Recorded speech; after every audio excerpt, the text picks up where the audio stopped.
Shabbat Shalom, Shabbat Shalom. which is peace on Yahweh's holy Sabbath day. Welcome to another holy convocation that Yahweh has enjoined unto us here in Stone Mountain, Georgia.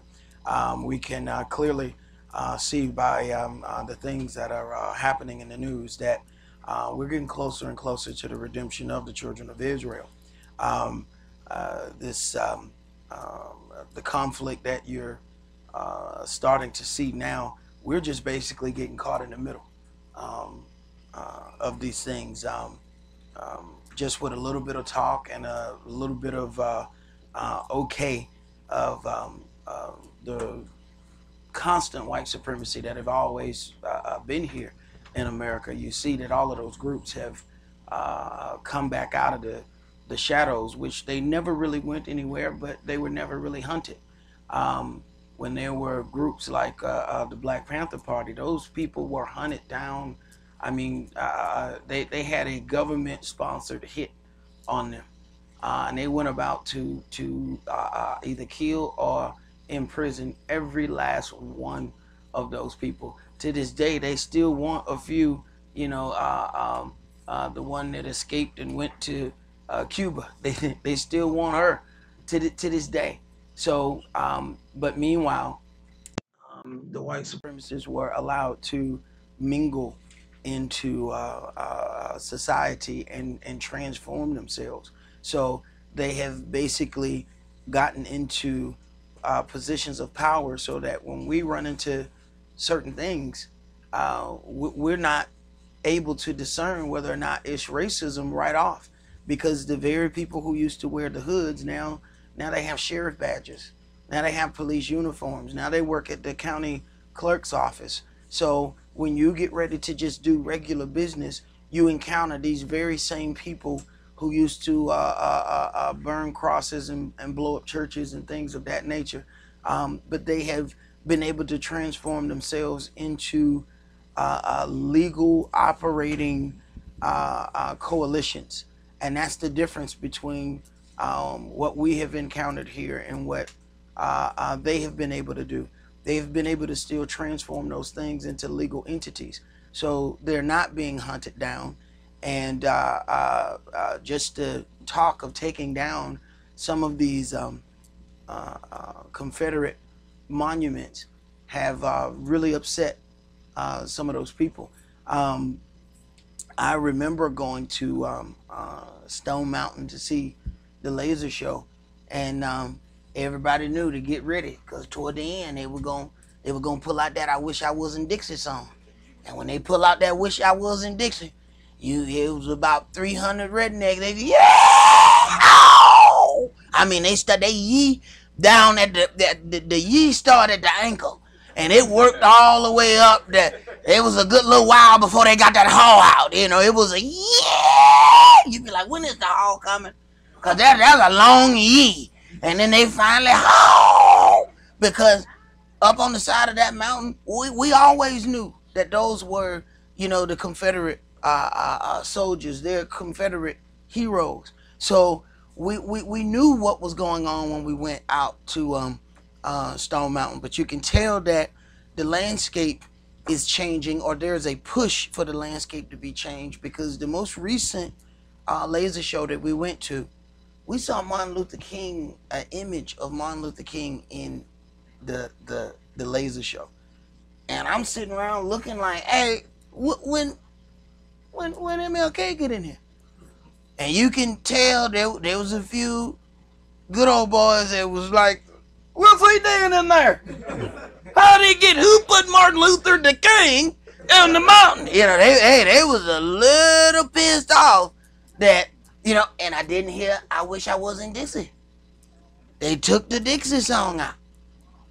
So there's a little bit, and this was, you know, some months ago. So this is a recent development, but what that's going to do is it's going to polarize this country even more. And it's going to make them even angrier. Because, you know, here in this whole time, we've been going over being in this word for some years. It's been in the back of all our minds. How are we going to get to the point where we're, you know, pushed out of this country? We're seeing it happen It is an enormous amount of people in the street of Boston right now.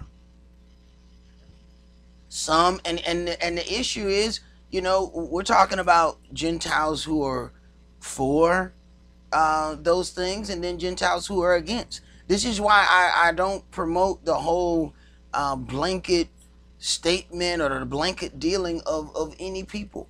Yahweh is the one who does the judging. You're talking about some of those Gentiles who have hid runaway slaves in their houses. How are you going to discern between which one of them is on the good side or which one is on the other side? That's not our job. It is not our decision to make. Now, we know the redneck version of that. Kill them all and let God sort them out. We know that. We can't take that approach. Okay? We can't take that approach. That approach won't work for us. It doesn't work in any kind of righteous mindset. But we know that there was no righteousness in that mindset. And we can't let that direct how we deal with things. So the issue that then becomes presented to us is getting to that point where we're having a renewed mind, to have a different mindset. Being here so long and undergoing all of these things, we have developed a certain mindset that is basically the mindset of a captive. And sometimes we want to deal with it. We don't want to address it for what it truly is. But at the end of the day, it is a captive mindset, and we have to be renewed in the spirit of our mind if we are going to make it out of this one intact. Because Yahweh has said that he's going to call a remnant. All of Israel is not going to make it. We're going to watch a lot of our people die in this one. Now the question is, do we get to be one of those who watch somebody die, which is already horrific enough? Or do we have to be one of those that have to die? And it's going to take a change in mindset to direct us through this one. But brother, would you read the oracles and entreat the angel that stands at the door to come in and sup with us and us with him, that we may make this a holy convocation by the angel's presence?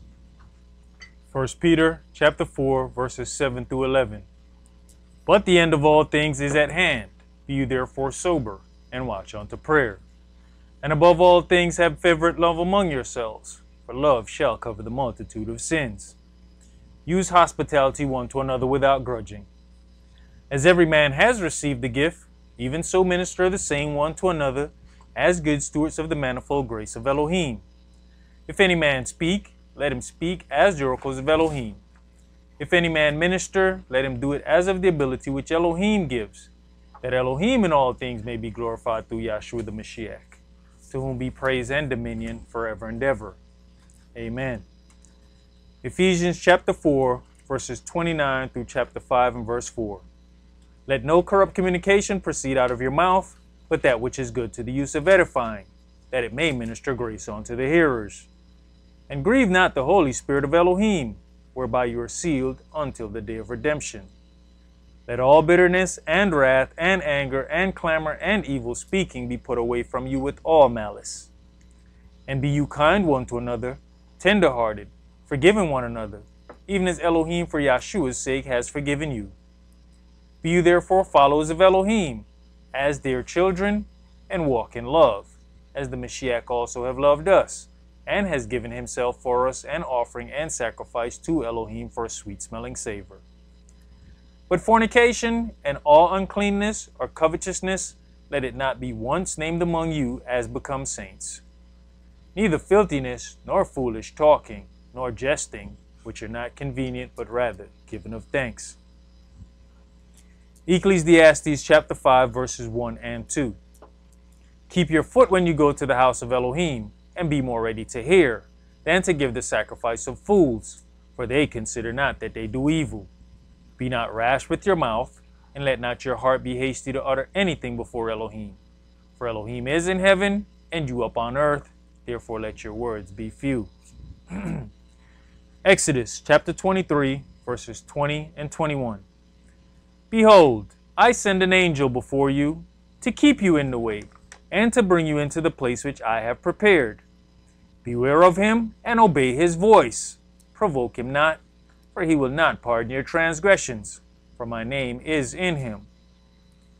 Revelations chapter 3, verses 20 through 22. Behold, I stand at the door and knock.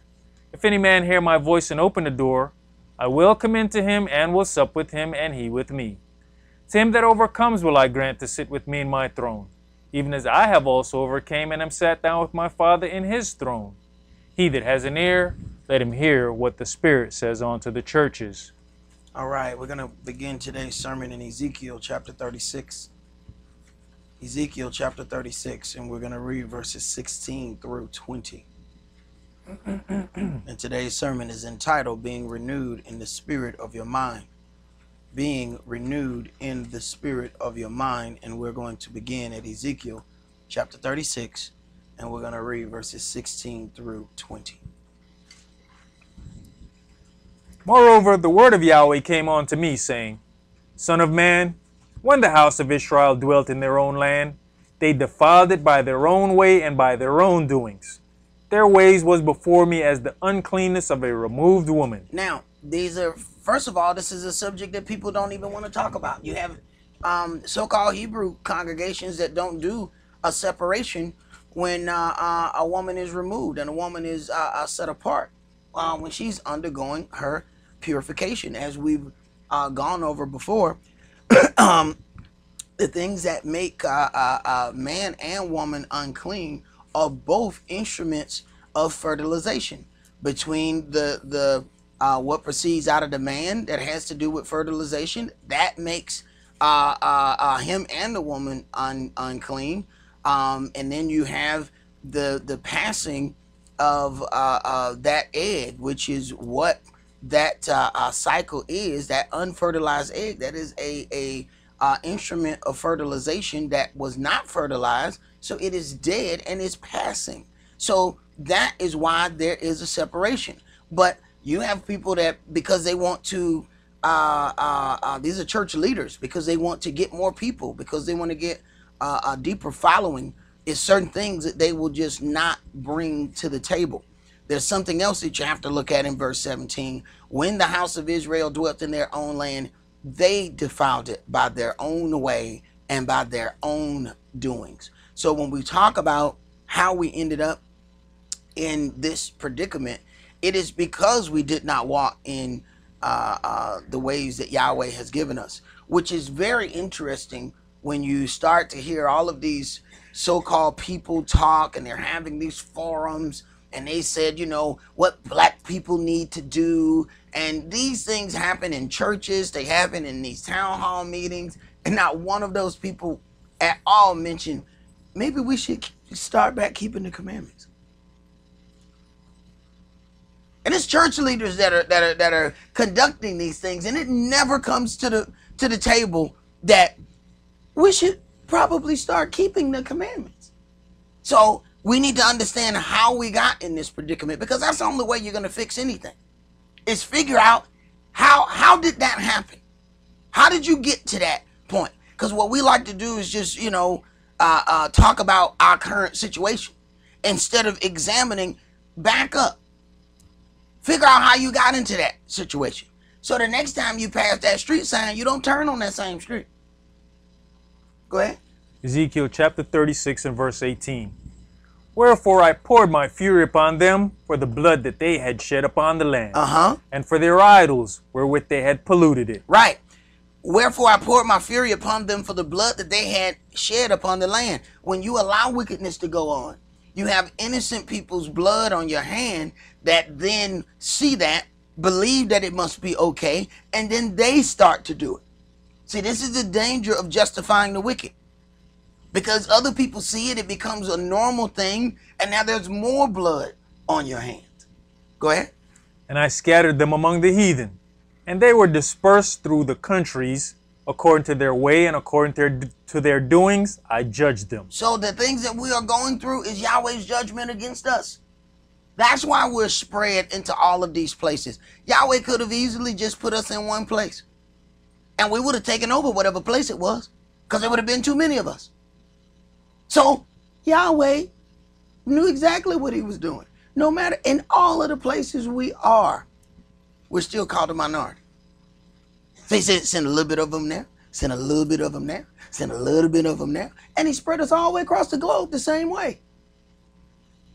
We've already, you can go into the Spanish history and find out what happened when they put too many of us together. Oh, we taking over that bad boy. You can believe that. See, that's that little thing that they don't want to talk about when they talk about running the bulls. You know, when they run with the bulls, you the bull. You the one that they ran out of Spain. So every year they commemorate that by running with these bulls. And sometimes the people get gored and get, you know, stabbed by the bull. Yeah. That's okay. Because they figure, hey, some of us got to die to get rid of y'all.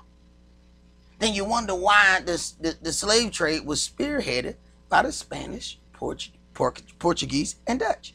Why do you think that was? They was like, no. We got to make sure these people don't ever rise again. They even do the running of the bulls in blackface and fake afros.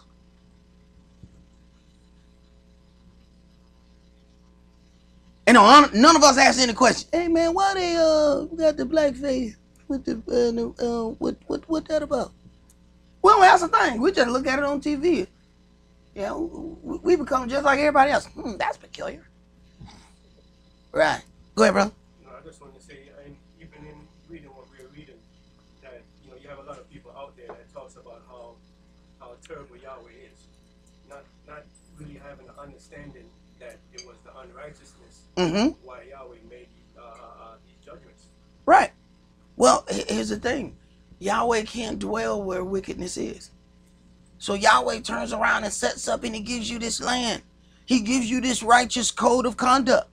Then you constantly defile it. He's got to separate himself from you. And when he does, your protection is gone. So, and here's the unfair part of it that from a fleshly point of view, that the heathen has been able to inhabit our land and still do wickedness. But you carry the name of Israel. He won't allow you to do it. So we try wickedness and it don't work out and we get mad. Because we want to be just as wicked as our neighbors. We get mad if we throw a party and it ain't as foul as the neighbor's party. They had all kind of foulness going on. There was chickens and ducks and all kind of stuff going on. I couldn't even get that kind of foul stuff in my party. Right. Here it is, Yahweh blocking you from the foulness and you upset. This is how we brought these things on us, because we want to compete with the nations. We want to outdo the nations when we get into wickedness. Go ahead. Ezekiel chapter 36 and verse 20. And when they entered onto the heathen, whether they went, they profaned my holy name. There you go. When they said to them, these are the people of Yahweh, and are gone forth out of his land. Right. So then Yahweh's holy name is blasphemed when you show up on the scene and do whatever it is you want to do. Even to this day, when you find people, I think about how Yahweh's holy name is blasphemed when you have people on the corner talking about their Hebrew Israelites and they're cussing people out.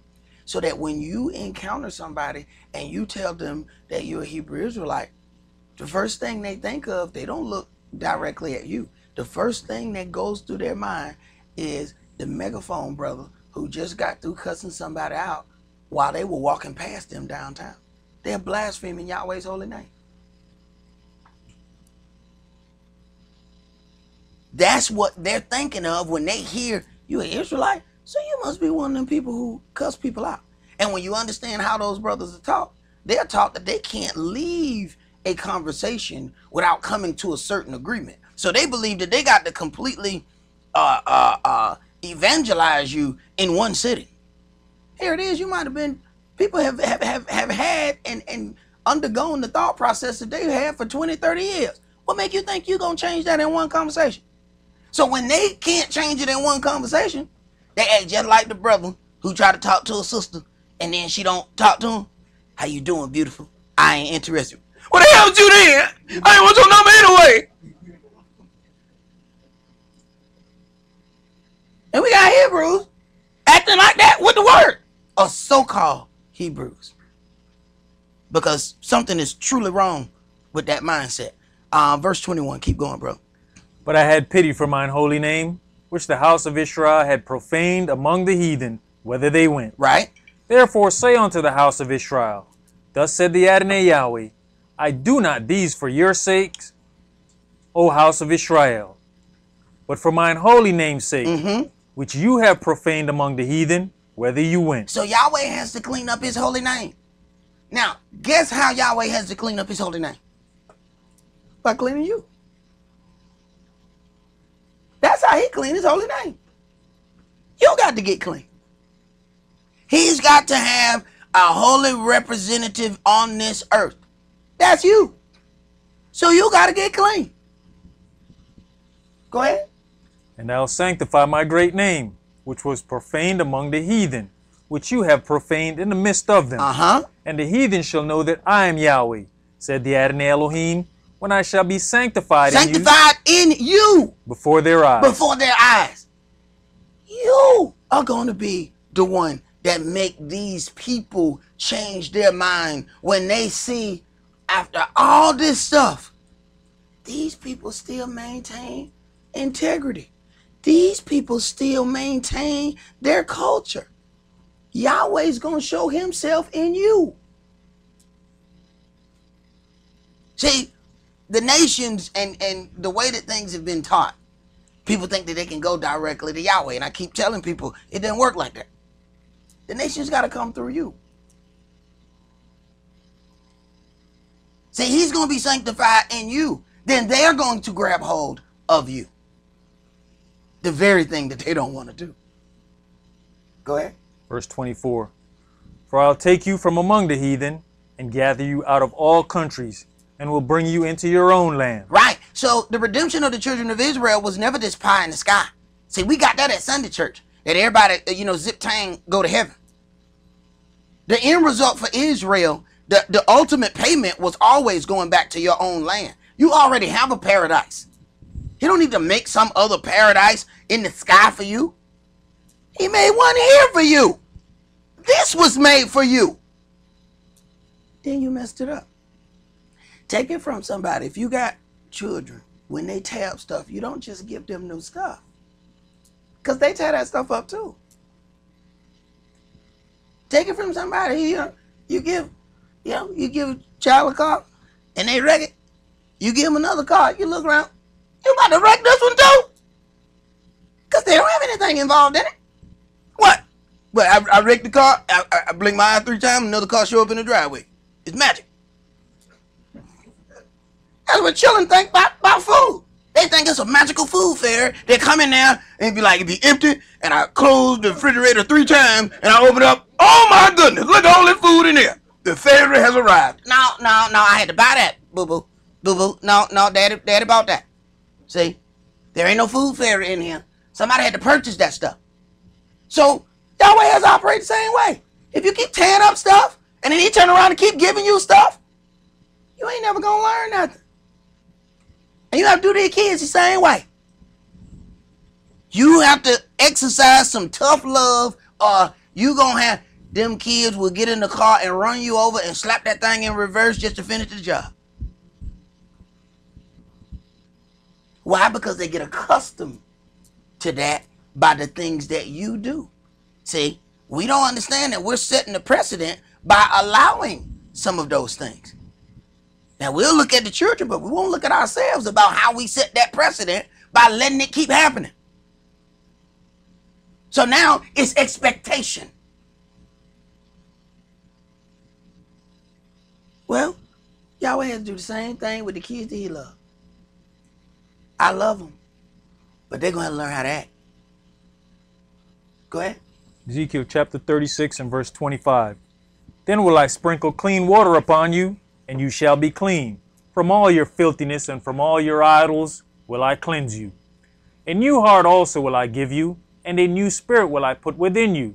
And I'll take away the stony heart out of your flesh, and I'll give you an heart of flesh. Right. This has been the move and the way of operation since the beginning of coming out of Egypt. The law was always spiritual, but a bunch of carnal people could not understand the spirit of the law.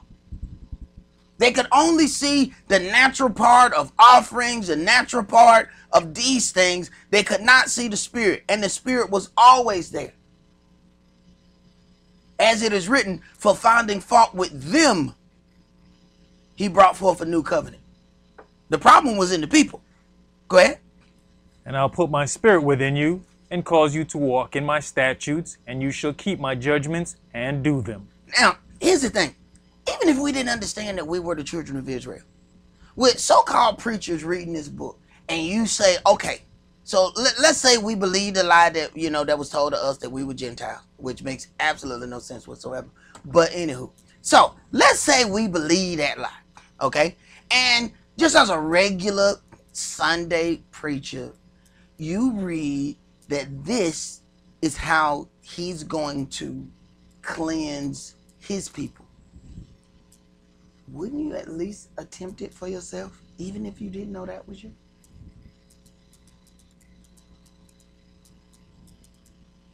So the whole thing of never even teaching, the commandments, it doesn't make sense. This is what Yahweh is saying about his people. Why would you not even think that, hey, you believe you are a Christian, you believe that this is the Bible that you read, this is what he says that he's going to do for his people. Why would you not even attempt it for yourself? And it is a big bunch of hypocrisy, because we watch things that work for other people, and we know we're tried in 0.6 seconds. If we had a drink machine and we put 50 cents in there and the drink don't come out, and the dude in the stock room come back and he kick it, bam, and the drink come back out, we kicking the fire at that machine. It worked for that, brother. We done get us a hammer. We hitting, hey, brother, what you doing to the machine? Well, I saw somebody else kick it and the drink popped up. Wow, it didn't take you but 0.6 seconds to try that. But you've been in this word. You've been going to church 30 years. But it hadn't dawned on you to try any of this stuff that Yahweh said he going to do for his people? Right. Go ahead. Verse 28. And you shall dwell in the land that I gave to your fathers, and you shall be my people, and I'll be your Elohim. I will also save you from all your uncleanness, and I'll call for the corn, and will increase it, and lay no famine upon you. And I'll multiply the fruit of the tree, and the increase of the field, that you shall receive no more reproach of famine among the heathen. Then shall you remember your own evil ways and your doings that were not good, and shall loathe yourselves in your own sight for your iniquities and for your abominations. Now, in one part, Yahweh ends up saying you're going to remember all of these things. This is a part of your change. Then there's a point where when you finally go through that, he said you ain't going to remember no more. See, part of loathing yourself is the instrumental part in change.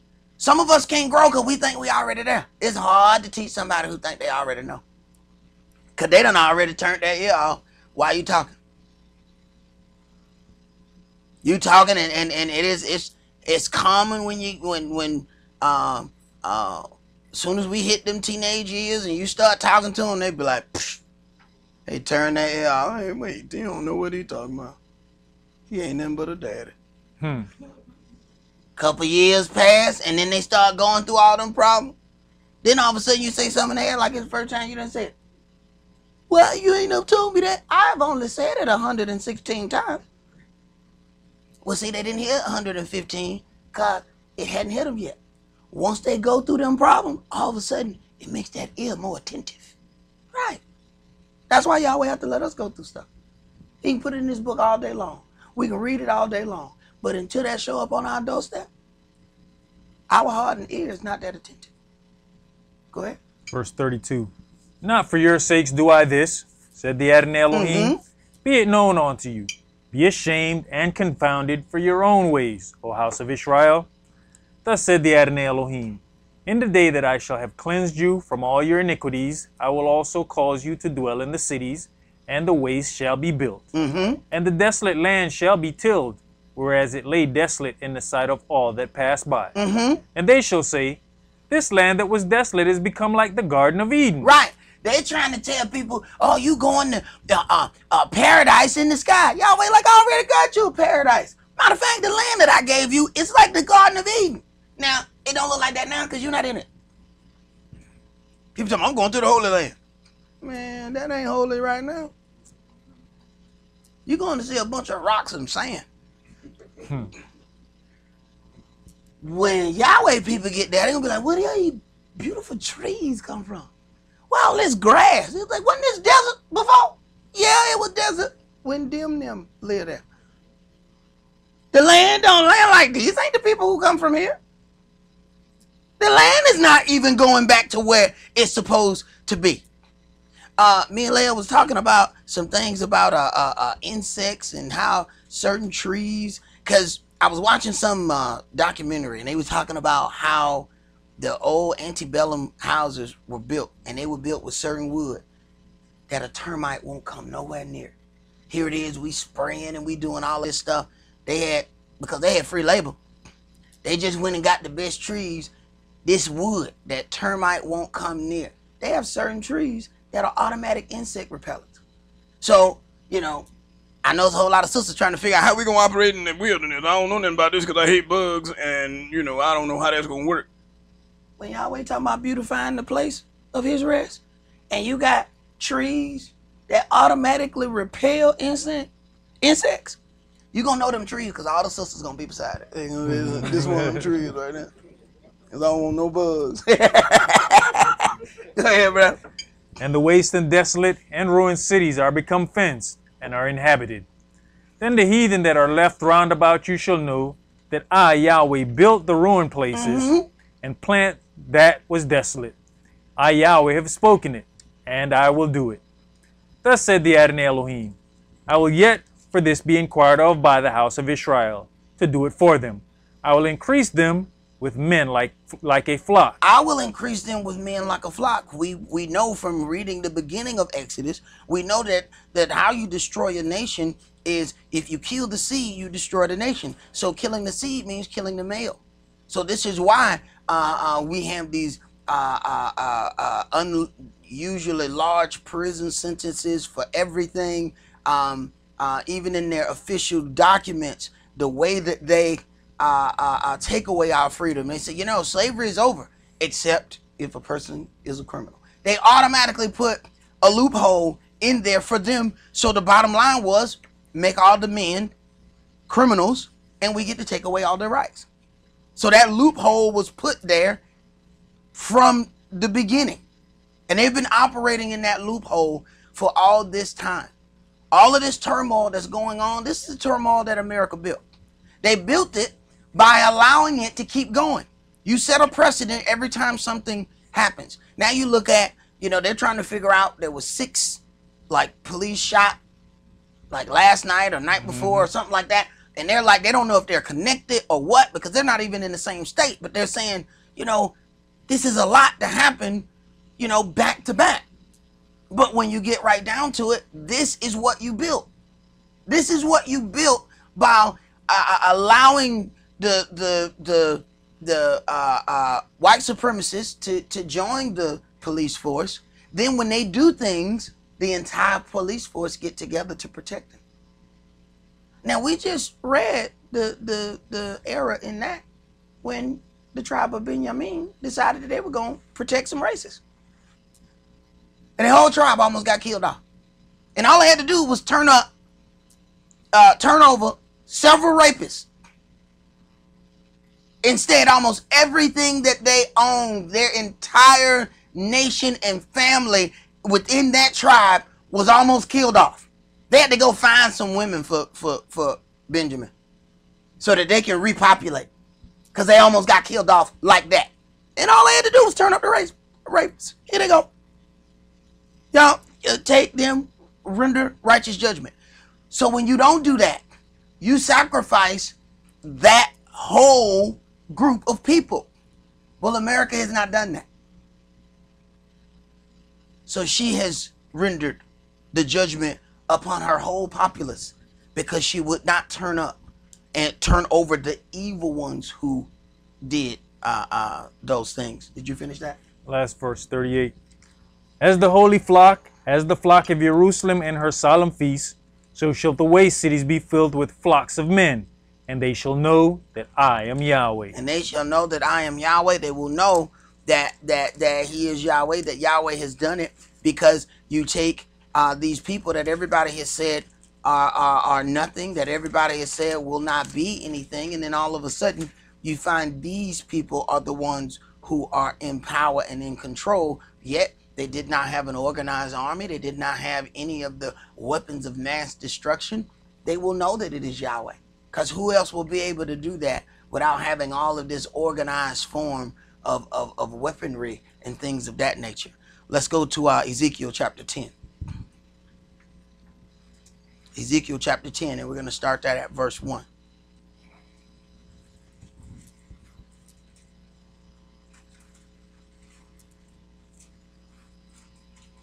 And Yahweh has consistently said, I'm going to be sanctified in you. See, part of Yahweh's power is connected to you. So you don't get to walk however you want to walk. You don't get to act however you want to act. You're carrying a holy name. He's got to be sanctified in the nations. He's going to be represented by you. Go ahead. Verse 1. Then I looked, and behold, in the firmament that was above the head of the cherubims, there appeared over them as it were a sapphire stone, as the appearance of the likeness of a throne. And he spake unto the man clothed with linen, and said, Go in between the wheels, even under the cherub, and fill your hand with the coals of fire from between the cherubims, and scatter them over the city. And he went in my sight. Now the cherubim stood on the right side of the house, when the man went in, and the cloud filled the inner court. Then the glory of Yahweh went up from the cherub, and stood over the threshold of the house, and the house was filled with the cloud, and the court was full of the brightness of Yahweh's glory. And the sound of the cherubim's wing was heard even to the outer court, as the voice of Yahweh Elohim when he speaketh. And it came to pass that when he had commanded the man clothed with linen, saying, Take fire from between the wheels, from between the cherubims. Then he went in, and stood beside the wheels. And one of the cherubs stretched forth his hand from between the cherubims unto the fire that was between the cherubims, and took thereof, and put it into the hands of him that was clothed with linen, who took it and went out. And understand that this linen, these are holy garments, you know. So you when you start talking about these people clothed with linen, there were certain clothing that the people who were attending unto the altar, there were certain things that they had to be dressed in. See, we all remember back in the days that all the preachers wore robes. Everybody had robes on, even though there was a suit on up under the robe. Everybody had on robes. Then all of a sudden the robes disappeared, because those suits were fine Italian suits. Everybody had to show them suits, so the robe disappeared. But there's a certain way that the people who are attending unto the altar, there's a certain way that they're supposed to be dressed. And it's recently that the robes disappeared. See, we think that it's always been that way. Just watch a couple of things and go back. You don't have to go back that far. You go back far enough and you'll look, and everybody from the preacher to everybody behind him got on a robe. Where did they all go? And then people want to look at you and say, well, why y'all bringing back this old clothing? Why y'all dressed like that? No, y'all used to dress like that too. See? But it's hard to have on a muscle shirt behind the altar if you got, if you got the robe on. So you can't say, watch this, watch this, watch this, watch this. You can't do that. You can't do that with the robe on. See? So that kind of stuff had to come off so you can get your flex on. Go ahead, man. Verse 8. And there appeared in the cherubims the form of a man's hand under their wings. And when I looked, behold, the 4 wheels by the cherubims, one wheel by one cherub, and another wheel by another cherub. And the appearance of the wheels was as the color of a beryl stone. And as for their appearances, they 4 had one likeness, as if a wheel had been in the midst of a wheel. When they went, they went upon their four sides. They turned not as they went, but to the place where the head looked, they followed it. They turned not as they went. Now you have to consider what that's got to look like when you're talking about these wings, these wheels. Then of course, whenever we see where anybody has mentioned anything about an angel, they always give us these winged entities. But when you look at this stuff and you're talking about four faces, and then they don't turn when they go in another direction, you know, they've given us this so-called pretty image, you know, of so-called angels. Hey man, this is some scary stuff right here. So let me tell you something. That's like a face here, a face here, a face here, and a face here. So instead of turning, this face just take off that way. And then we won't go that way, then that face just go that way. They be like, hey man, hey, why don't you turn when you move, bro? Cause you freaking me out, man, with that whole just moving and not turning. Cause then that face just take over. You gotta understand just how, see, you got to visualize this as you're reading it. And people act like, you know, oh, this is a cool thing. No, man, I don't want to run into no dude with four faces. Okay? And then he don't turn. He just go whichever face. That face take over. Then he go that way. No, man. No, I'm cool. No, you go ahead, bro. Go ahead. Verse 12. And their whole body and their backs and their hands and their wings and the wheels were full of eyes round about. See, no. See, I'm not trying to run in there. I'm not trying to run. And everybody want to, you know, have all these angelic meetings and all that. No, I'm cool, bro. I'm cool. I'm cool. Keep the dude with the four faces and all the eyes. No, man, you stay over there. You know, just talk to me in my sleep. You know, that right there. This ain't nothing to play with. Go ahead. Even the wheels that they four had.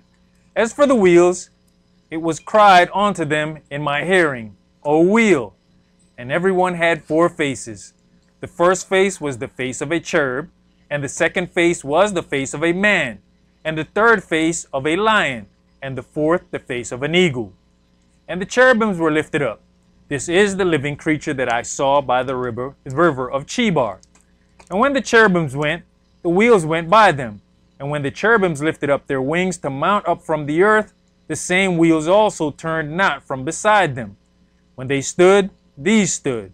And when they were lifted up, these lifted up themselves also. For the spirit of the living creature was in them. Even the glory of Yahweh departed from off the threshold of the house and stood over the cherubim. So what you're noticing here is the movement of the spirit. It keeps moving further and further from the place where it normally is. So, you know, this whole twisted belief of once saved, always saved. But we sit right here and read where the spirit of Yahweh departed. Go ahead. And the cherubims lifted up their wings and mounted up from the earth in my sight. When they went out, the wheels also were beside them, and everyone stood at the door of the east gate of Yahweh's house. And the glory of the El of Israel was over them above. When you remember what happened during the times where either Moshe went in and the glory of Yahweh filled, all the people standing in their tent though. And nobody but him and Joshua was over there.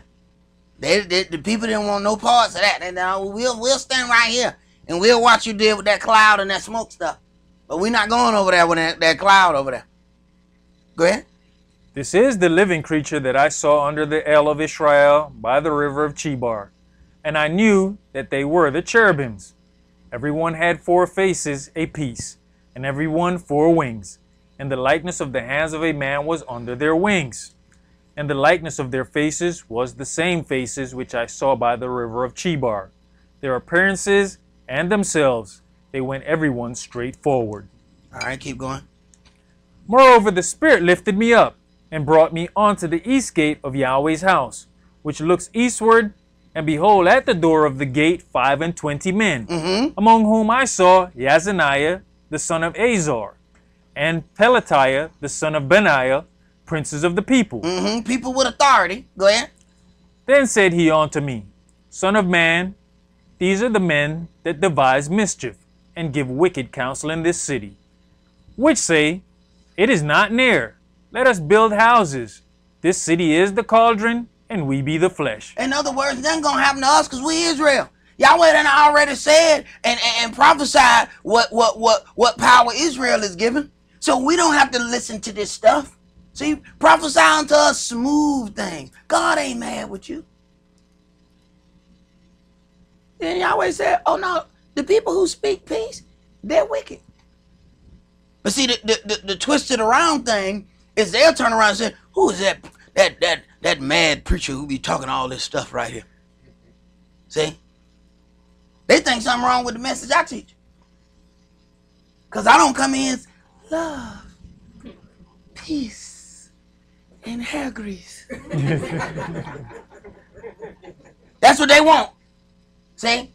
See, if I did love, peace, and hair grease, it'd be people everywhere up in here. We couldn't even fit people in here. The overflow room would be full. People be standing outside because people want to line up to hear love, peace, and hair grease.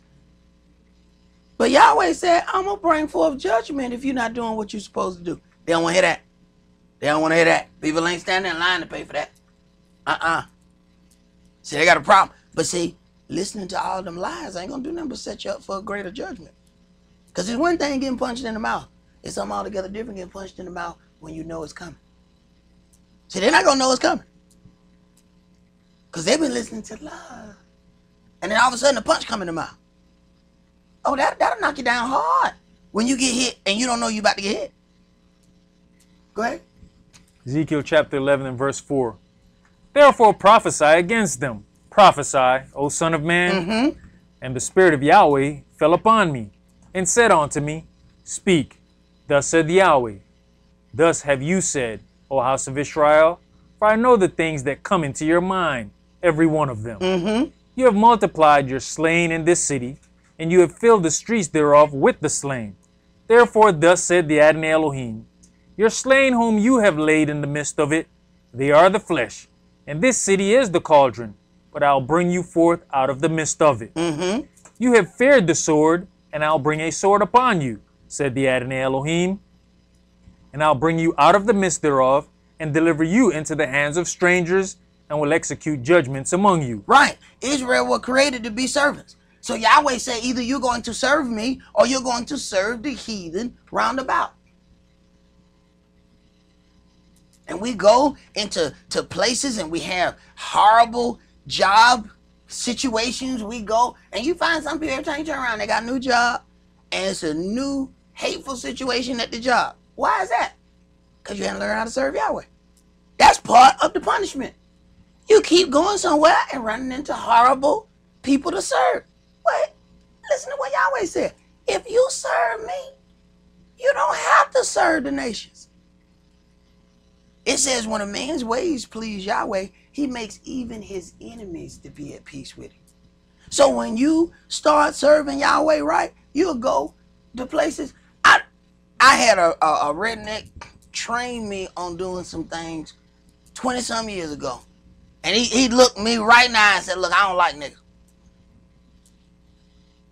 I'm like, oh, I'm about to hit that white dude in the mouth. But he said, you know what, I like you. What? He said, I don't normally like them niggas, but I like you. And taught me how to do, to this day, there are people that don't know how to do the things that I know how to do. And it was a redneck that said, you know what, you're not like the rest of them niggas. Now, at the time, I was ready to hit him. But you know what? He was right. I ain't like these niggas. I just recently think I really ain't like them. Neither are you. I wish I could go tell that dude, appreciate that, man. Because I'm really not like these people. Right. See? Yahweh called you to be different. But sometimes we want to be different. We want to be the same. We want to fit in. See? We want to blend in. Yahweh like, no, you're not going to blend in. You're not like them. I didn't call you to be like them. And every time we try to do it, we don't have nothing but problems. Go ahead. Ezekiel chapter 11 and verse 10. You shall fall by the sword. I will judge you in the border of Israel, and you shall know that I am Yahweh. This city shall not be your cauldron, neither shall you be the flesh in the midst thereof, but I will judge you in the border of Israel. And you shall know that I am Yahweh, For you have not walked in my statutes, neither executed my judgments, but have done after the manners of the heathen that are round about you. And it came to pass, when I prophesied, that Pelatiah the son of Benaiah died. Then fell I down upon my face, and cried with a loud voice, and said, Ah, Adonai Elohim, will you make a full end of the remnant of Israel? Right. When Yahweh calls you to do something, you don't know what the end result of that's going to be. It says, when I prophesied that Pelatiah the son of Benaiah died. This is a one Israelite causing another Israelite to die with the prophecy. But here's the thing. We want to uphold wickedness. Yahweh doesn't care that he's supposed to be an Israelite. Wickedness is wickedness, and it don't matter who do it. You don't get no extra pass. Go ahead. Again the word of Yahweh came unto me, saying, Son of man, your brethren, even your brethren, the men of your kindred, and all the house of Israel, holy, are they unto whom the inhabitants of Jerusalem have said, Get you far from Yahweh. Unto us is this land given in possession. Now, the people don't say it naturally. They say it spiritually. Get you far from Yahweh. That means we don't have to worry about keeping these commandments. The city is given to us. Look, it's named after us. We ain't got to do. We already got it. It never does occur to them that Yahweh could take it away. Go ahead. Therefore say, Thus said the Adonai Elohim, although I have cast them far off among the heathen, and although I have scattered them among the countries, yet will I be to them as a little sanctuary in the countries where they shall come. Right. So Yahweh is already establishing that we're going to be a quote-unquote minority in the places where we are sent. And he's going to have a little sanctuary. He's going to be a little sanctuary among them. So the majority of our people are going to be following the ways of the heathen. Go ahead. Therefore say, Thus said the Adonai Elohim, I will even gather you from the people, and assemble you out of the countries where you have been scattered, and I'll give you the land of Israel. Right.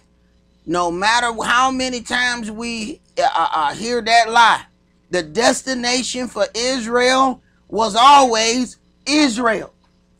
It was never to float off in the sky. That was never the destination. See, this came from the worship of those other gods. And now we taking on those things, and now we doing it more than the heathen. You go to a heathen funeral, man, you don't find nobody falling, jumping all in the casket, doing all kinds of, we acting a plumb fool. They in heaven now looking down. We gonna outdo them. We learn their wickedness, and then we multiply. That's what we do. Go ahead. But you know, even with the heathen, with the wickedness that they've taught, a lot of them are starting to back up, but we still going forward. Oh man, we don't. But see, that's what stubborn and stiff-necked mean. Stiff-necked mean no matter what, you see that stuff happening on the side right there, but you act like, yeah, I ain't gonna even turn my head. I ain't gonna even. I'm gonna go straight ahead. My neck is stiff. See, stiff-necked people don't even look. You know, and you see, hey man, there's something going on over there. You might wanna look at that. No, I ain't gonna even see it. I ain't gonna see it. I'm gonna look straight ahead. Stiff-necked and rebellious. That's my name. All right, keep doing it. Go ahead. Verse 18. And they shall come thither, and they shall take away all the detestable things thereof, and all the abominations thereof from thence. And I'll give them one heart, and I'll put a new spirit within you. And I will take the stony heart out of their flesh, and will give them an heart of flesh. So there has to be a total change in the mindset of Israel. The mindset that we have developed here in the daughter of Babylon is not going to get us where we have to go. Go ahead. That they may walk in my statutes, and keep mine ordinances, and do them. And they shall be my people, and I'll be their Elohim. Pay attention to verse 20. That they may walk in my statutes, and keep mine ordinances, and do them. Now, the end result of doing all of that, and they shall be my people, and I will be their Elohim. So I don't care how many tribe or breakdown charts you look at and say you this or you that. You ain't even Israel if you don't follow these statutes. I don't care nothing about how many genealogy charts you get worked up. You can go to Ancestry.com and pay them $1,000. Yahweh said, I don't know you. Who you? And Yahshua gonna say, get away from me, you that work iniquity. I never knew you. If you don't walk according to this, you're not his people and he's not your Elohim. Go ahead. But as for them whose heart walks after the heart of their detestable things and their abominations, I'll recompense their way upon their own heads, said the Adonai Elohim. Right. Then did the cherubims lift up their wings, and the wheels beside them, and the glory of the Elohim of Israel was over them above. And the glory of Yahweh went up from the midst of the city, and stood upon the mountain which is on the east side of the city. Right. The spirit of Yahweh is departing. What people think is that they can do whatever it is they want to do, and their gathering is still righteous. No, it's not. The spirit will move. That's why certain things I can't allow in here. And I don't really care who feelings get hurt. If I don't deal with it, my feelings gonna get hurt. Because Yahweh will take care of me. And I like my hat right here on my head. I don't want no angel showing up. Here you go. What's up? What's that? It's your hat. Yahweh told me to come bring it to you. No, I don't want nobody handing me my hat. Now I want my hat right here on my head. No, thank you. But if you don't take care of that business, Yahweh will send somebody who will. Go ahead. Afterwards, the Spirit took me up and brought me in a vision by the Spirit of Elohim into Chaldea, to them of the captivity. So the vision that I had seen went up from me. Then I spake unto them of the captivity of all the things that Yahweh had showed me. All right, let's go to our Ephesians chapter 4.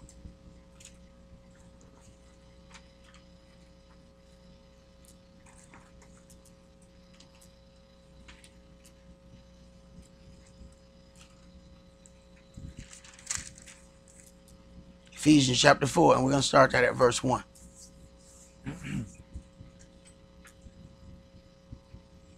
Verse 1. I therefore, the prisoner of the Adonai, beseech you that you walk worthy of the vocation wherewith you are called, with all lowliness and meekness, with long suffering, forbearing one another in love, endeavoring to keep the unity of the Spirit in the bond of peace. Right, and it is as it is written, how can two walk together unless they be agreed? And we can't walk together with opposing doctrines. So it's always going to be a schism where there are two different doctrines going forth. Go ahead. There is one body and one Spirit, even as you are called in one hope of your calling. One Adonai, one faith, one baptism. Yet we have people, so-called Israelites, that are out teaching that you are baptized, by reading of the word. The word baptized you. Yet every time we read in here, these people getting baptized, it's water. There's something wrong with that doctrine. And then you have other Israelites saying, well, we should all come together, as a Hebrew Israelite community. And what we going to come together on? One of them don't believe in baptism. Another one believe the new moon is the full moon. Now here it is. We got an eclipse that's about to happen. When that Monday? Now according to some Israelites, that ain't right. That ain't right. Cause see, they think the new moon is the full moon. Wait a minute. So all nature got to be rearranged for that doctrine, and they just came up with that doctrine. The purple people. They just came up. This doctrine can't be no more than about five months old. So I don't know what kind of lie they got to tell about the eclipse. I don't know what they just told. Look, it ain't gonna happen. Put your fringes over your eyes. Read, man. Verse 6. One Elohim and Father of all, who is above all, and through all, and in you all.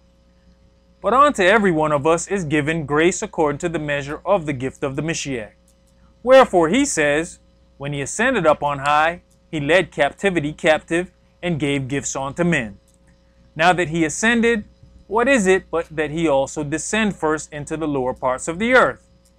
He that descended is the same also that ascended up far above all heavens, that he might fill all things. Uh-huh. And he gave some apostles. Now, this lets you know that strange doctrine where everybody who reads as a prophet is hogwash. He gave them different gifts. Go ahead.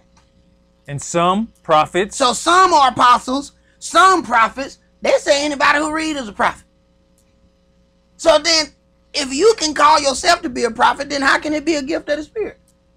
If anybody can just read and become a prophet, there's something wrong with that. Go ahead. I mean, even if you say that reading the word gives you a baptism, then you need to be careful how you dealing with the Gentiles. Who's to say he ain't read it in the Holiday Inn Express? Hey, brother, it's all kind of problems with that doctrine. But when you focus on man worship more than being attentive to the word, you can read this and still overlook what's here because you're listening to the words that's coming out of the person's mouth, and you're taking that over what's written, which we've seen that's the same thing that's set up in the Jewish congregation. They say that that Talmud and the Mishnah is written from what they said what's the name they use for them? Whatever. They both be priests, right? So they wrote something and then they said it is just as good as if God himself said it. What is it, Now, sages? Sages. They call it sages. So since the sages wrote it, it's just as good as if God said. That's blasphemy coming out of your mouth. There ain't nothing that I can say that's just as good as God said it. There ain't nothing I can say that's going to ever equal up to Yahweh speaking. Now, who got the gall to sit there and say that and then write a whole book and say that all your beliefs are as if God, because you know they can't say his name, as if Hashem, God bless you, said it himself. Who has the nerve to do that? Go ahead. And some evangelists, and some pastors and teachers. Right. So you got some people doing jobs that they wasn't called to do. See? They just called themselves and told God about it. Right. Go ahead. For the perfecting of the saints, for the work of the ministry, for the edifying of the body of the Mashiach. Till we all come into the unity of the faith. Till we all come into the unity. See, everybody want us to be unified now, but we can't be unified under all these strange doctrines. I can't walk hand in hand with no dude that don't believe in baptism. You ain't been purified. You ain't even been born again. You have no opportunity to enter into that kingdom. Now, we know that there are members of this congregation that are spread all the way across the country. Yahweh knows the intents of their heart. Know that, hey, I can't get there right now. Some of those very people, we may end up doing their baptism while we're getting ready to go into the land. Yahweh knows the intents of man's heart. But then you got people out there teaching that there's no such thing as water baptism. And this word does not agree with that at all. Go ahead. And of the knowledge of the Son of Elohim, unto a perfect man, unto the measure of the stature of the fullness of the Mashiach. Verse 14. That we henceforth be no more children, tossed to and fro, and carried about with every wind of doctrine. There you go. By the sleight of men and cunning craftiness, whereby they lie in wait to deceive. Right. It's that cunning craftiness that's got all of these strange doctrines among us. See? Because the person is a good orator. See, because they can speak well. Now we're saying, oh, it must be true. Or we go by some big church and it says they got a PhD in divinity. Yeah, they must know something. Right. Go ahead. But speaking the truth in love, may grow up into him in all things, which is the head, even the anointed one, from whom the whole body fitly joined together and compacted by that which every joint supplies, according to the effectual working in the measure of every part, maketh increase of the body unto the edifying of itself in love. This I say therefore, and testify in the Adonai, that you henceforth walk not as other Gentiles walk, in the vanity of their mind, having the understanding darkened, being alienated from the life of Elohim through the ignorance that is in them, because of the blindness of their heart. Right. Blind heart. You try to teach somebody with a blind heart, and the whole time, they're going to see that in some different kind of way. They can't accept it because of the blindness of their heart. See, this thing is not about how educated somebody is, because there are other people in your family that's way more educated than you. But you can sit here and read this book to them all day and they ain't gonna get it. There's blindness not in their eyes, there's blindness in their heart. Go ahead. Who being past feeling have given themselves over unto lasciviousness, to work all uncleanness with greediness. But you have not so learned the Mashiach, if so be that you have heard him and have been taught by him, as the truth is in Yahshua, that you put off concerning the former conversation the old man, which is corrupt according to the deceitful lust, and be renewed in the spirit of your mind, that you put on the new man, which after Elohim is created in righteousness and true holiness. Right, but there has to be some kind of event that draws a line in between the old man and the new man. See, you got brothers out there teaching that, just reading the word takes you in between. No. This is a specified event from an old man unto a new man, that you put off the old former deceitful lust, the things that we grew up in, and then be renewed in the spirit of our mind. And that's a process. It is a process to be renewed in the spirit of your mind. That ain't gonna happen overnight. Go ahead.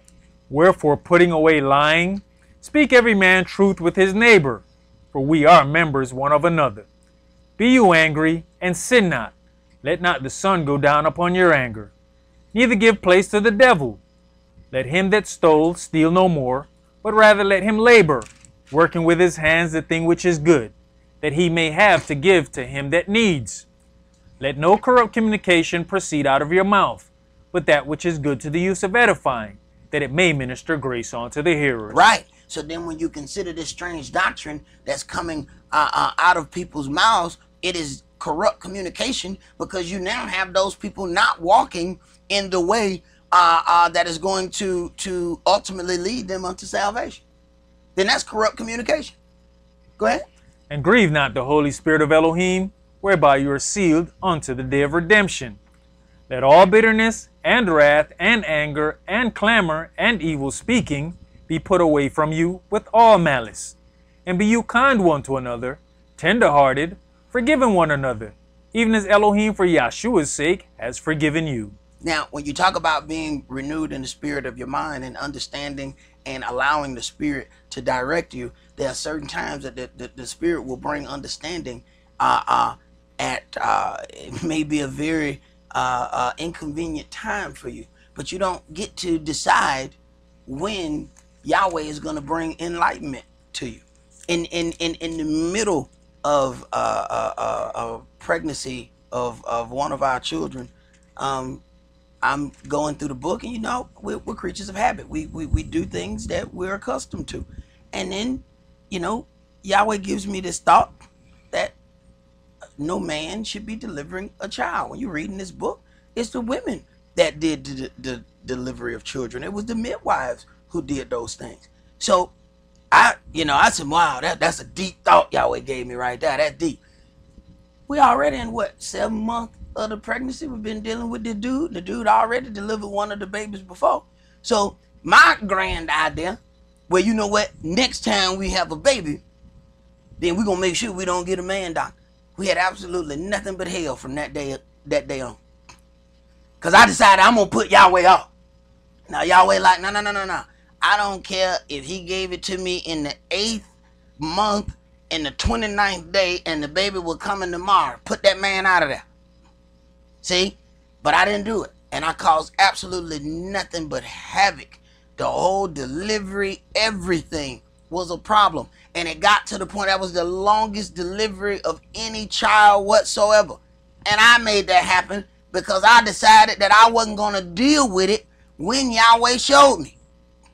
See, that's the part about being renewed in the spirit of your mind. You got to be at that point where you're willing to take instruction. Now, I received, you know, the instruction. I just decided when I thought, you know, I was going to implement it. I won't do that ever again. I can tell you that. You can believe that. I will not. That hardship was nothing to play with. It was extremely stressful, and it was something that I caused myself to end up undergoing. Let's go to Psalms chapter 51. And one of the things you also have to deal with in having a renewed mind, sometimes there are things that Yahweh has to take away from you until your mindset is better, and then you can deal with those things when you are in a better mindset. You know, I've told several, you know, people that there's probably about 15 years since I had a car that was fixed up, because I had a little green BMW. I had them put TVs in it, had some chrome wheels on. Boy, you couldn't tell me nothing. I ain't parking no parking space. No, it was too fly for that. Too fly for that. I had to park up front. You know what I'm saying? So anyway, I went to get chicken. I'm parking right. I'm down there at the chicken when I park, Jack. I'm parking. When I open the door, there'll be some fries right there. I'm parking in the front, Jack. So I done parked in the front, my little BMW with my chrome, got it sitting low. You know what I'm saying? You put TVs in the headrest, turn the headrest, the visors to the side so everybody else can look at the TV. Because I don't want to look at them. I just want to show people I got TV. So I go get me some chicken. I done parked up at the front, and somebody backed up and hit my BMW. Bang! I still don't see it because it's on the other side. And the lady said, "They just hit that BMW." So I just ignored. I was like, nah, she can't be talking about mine. Wait a minute. I said, wait, you talking about that BMW right now? She said, yeah, they just hit that BMW. I said, not that green BMW with them chromes on it. She was like, yeah, they hit that. She said, go outside and look at it. I went on the outside and looked, and there was a big dent in my bad man wagon, you know. Then I looked, and little old body of it, Jamaican know that the BMW is a bad man wagon. Okay, so after they done hit my little bad man wagon, they trying to pull off, and they in the old Bonneville with some tinted ones. I said, oh, it's about to go down. I'm hot, because they done hit my vanity mobile, right? So I jumps in my BMW. Now I'm chasing the people down the street. Now, this is why I hadn't had a fixed up car since then. They got to the light. I done called the police. I done told them they done hit my car. They took off running. If they pass another light, I'm shooting in the car. The police, they said, do not shoot in the car. Them people got right to that third light, and right before that light, they pulled over. I had my pistol in my hand and everything. All about some vanity. They gets out the car. It's two women and a little baby. The little baby was sitting in the back. So my vanity would have shot in this car, possibly killed some little kid. I never got the car fixed. After that, I traded the car in. Never had a fixed up car since. Now, was it the fixed up car or was it my vanity?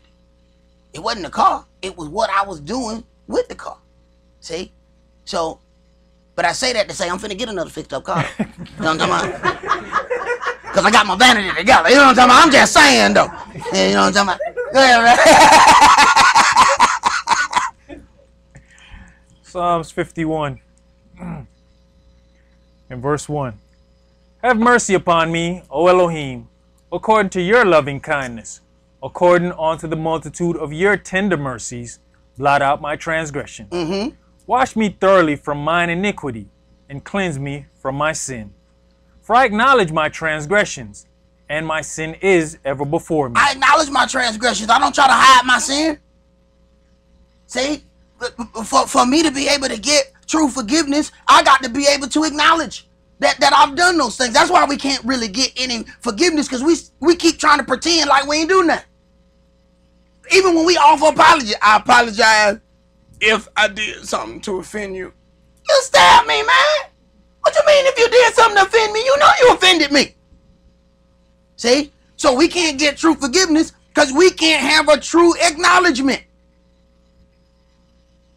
And I'm sure some of the very things that I've said, they are my enemies who would take those very things and then they turn around and say, yeah, Sock had such and such and such. I don't care.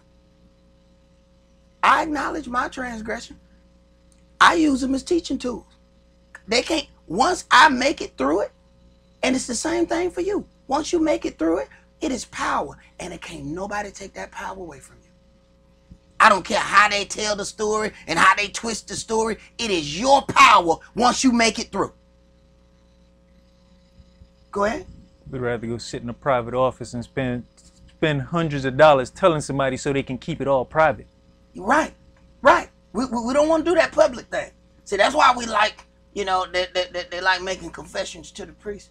Forgive me, Father, for I've sinned. Shh. This is just between us. Right. Go ahead, bro. Verse 4. Against you, you only, have I sinned and done these evil in your sight, that you might be justified when you speak and be clear when you judge it. Behold, I was shapen in lawlessness, and in sin did my mother conceive me.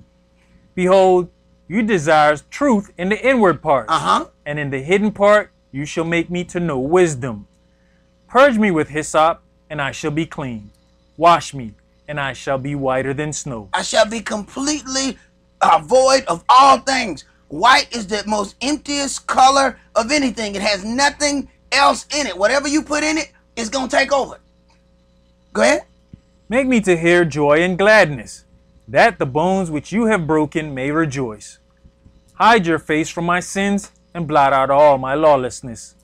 Create in me a clean heart, O Elohim, and renew a right spirit within me. Cast me not away from your presence, and take not your Holy Spirit from me.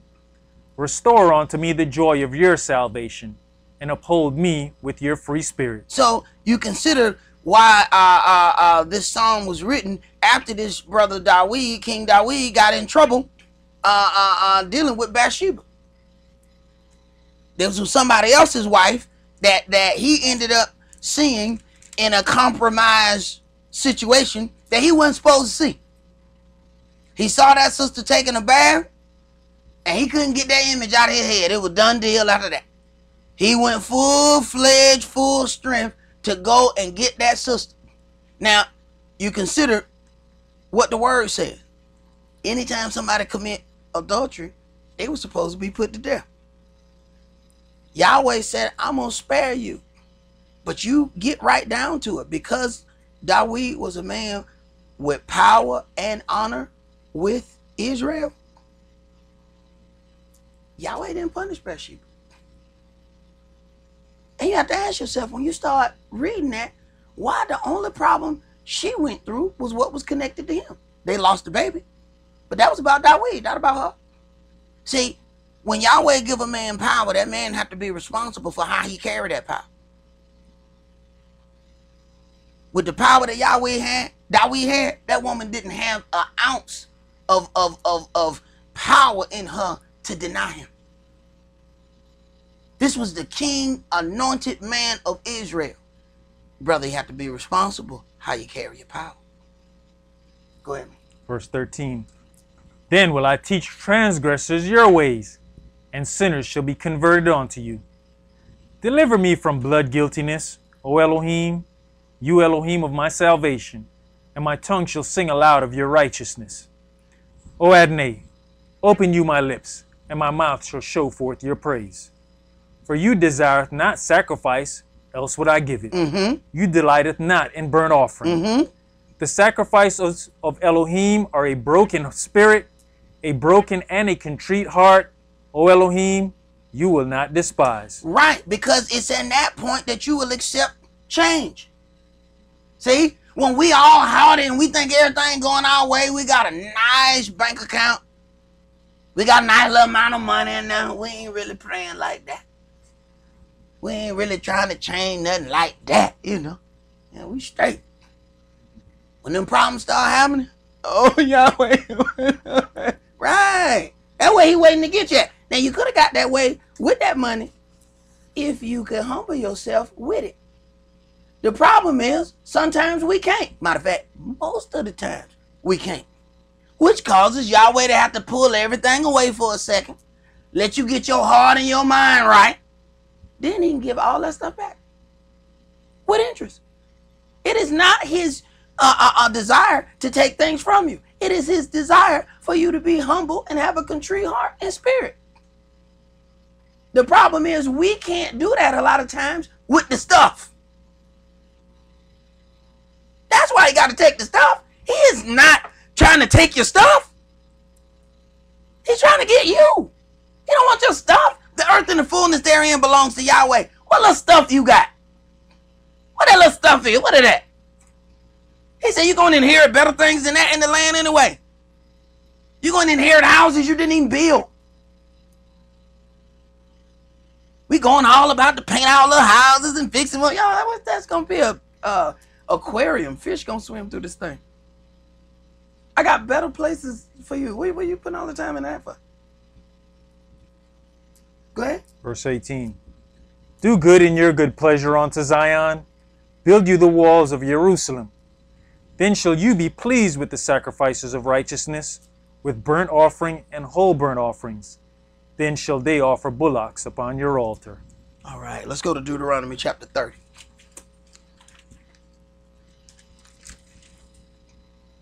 The word even says we're going to get kids that we didn't even have.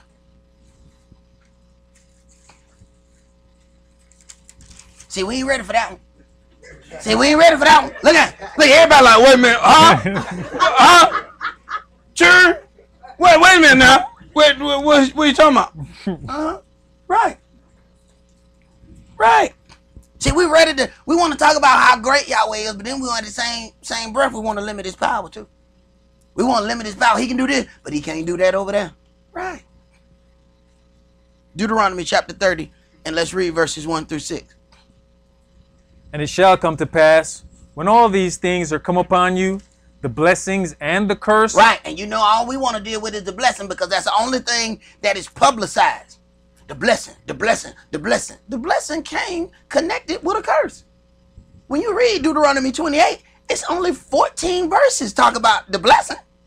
The rest, from 16 to 68, or 64, that's all curses. Yet, that topic never comes up. Go ahead. Which I have set before you, and you shall call them to mind among all the nations, where the Yahweh your El has driven you. Right. Yahweh drove you into those places. So, whereas a lot of us are so ready to blame other people, other countries, other nationalities, Yahweh is the one that did this. These people were just the belt that Yahweh used to whoop you. Go ahead. And shall return unto Yahweh your Elohim, and shall obey his voice according to all that I command you this day, you and your children, with all your heart and with all your soul. Right. So, automatically from the beginning, if after being punished and I scatter you to all these places, if you return unto Yahweh with all your heart and soul, then these things, I will renew my covenant that I have made with you. So you have to understand then, it is in the nation's best interest that we never walk in the righteousness of this law.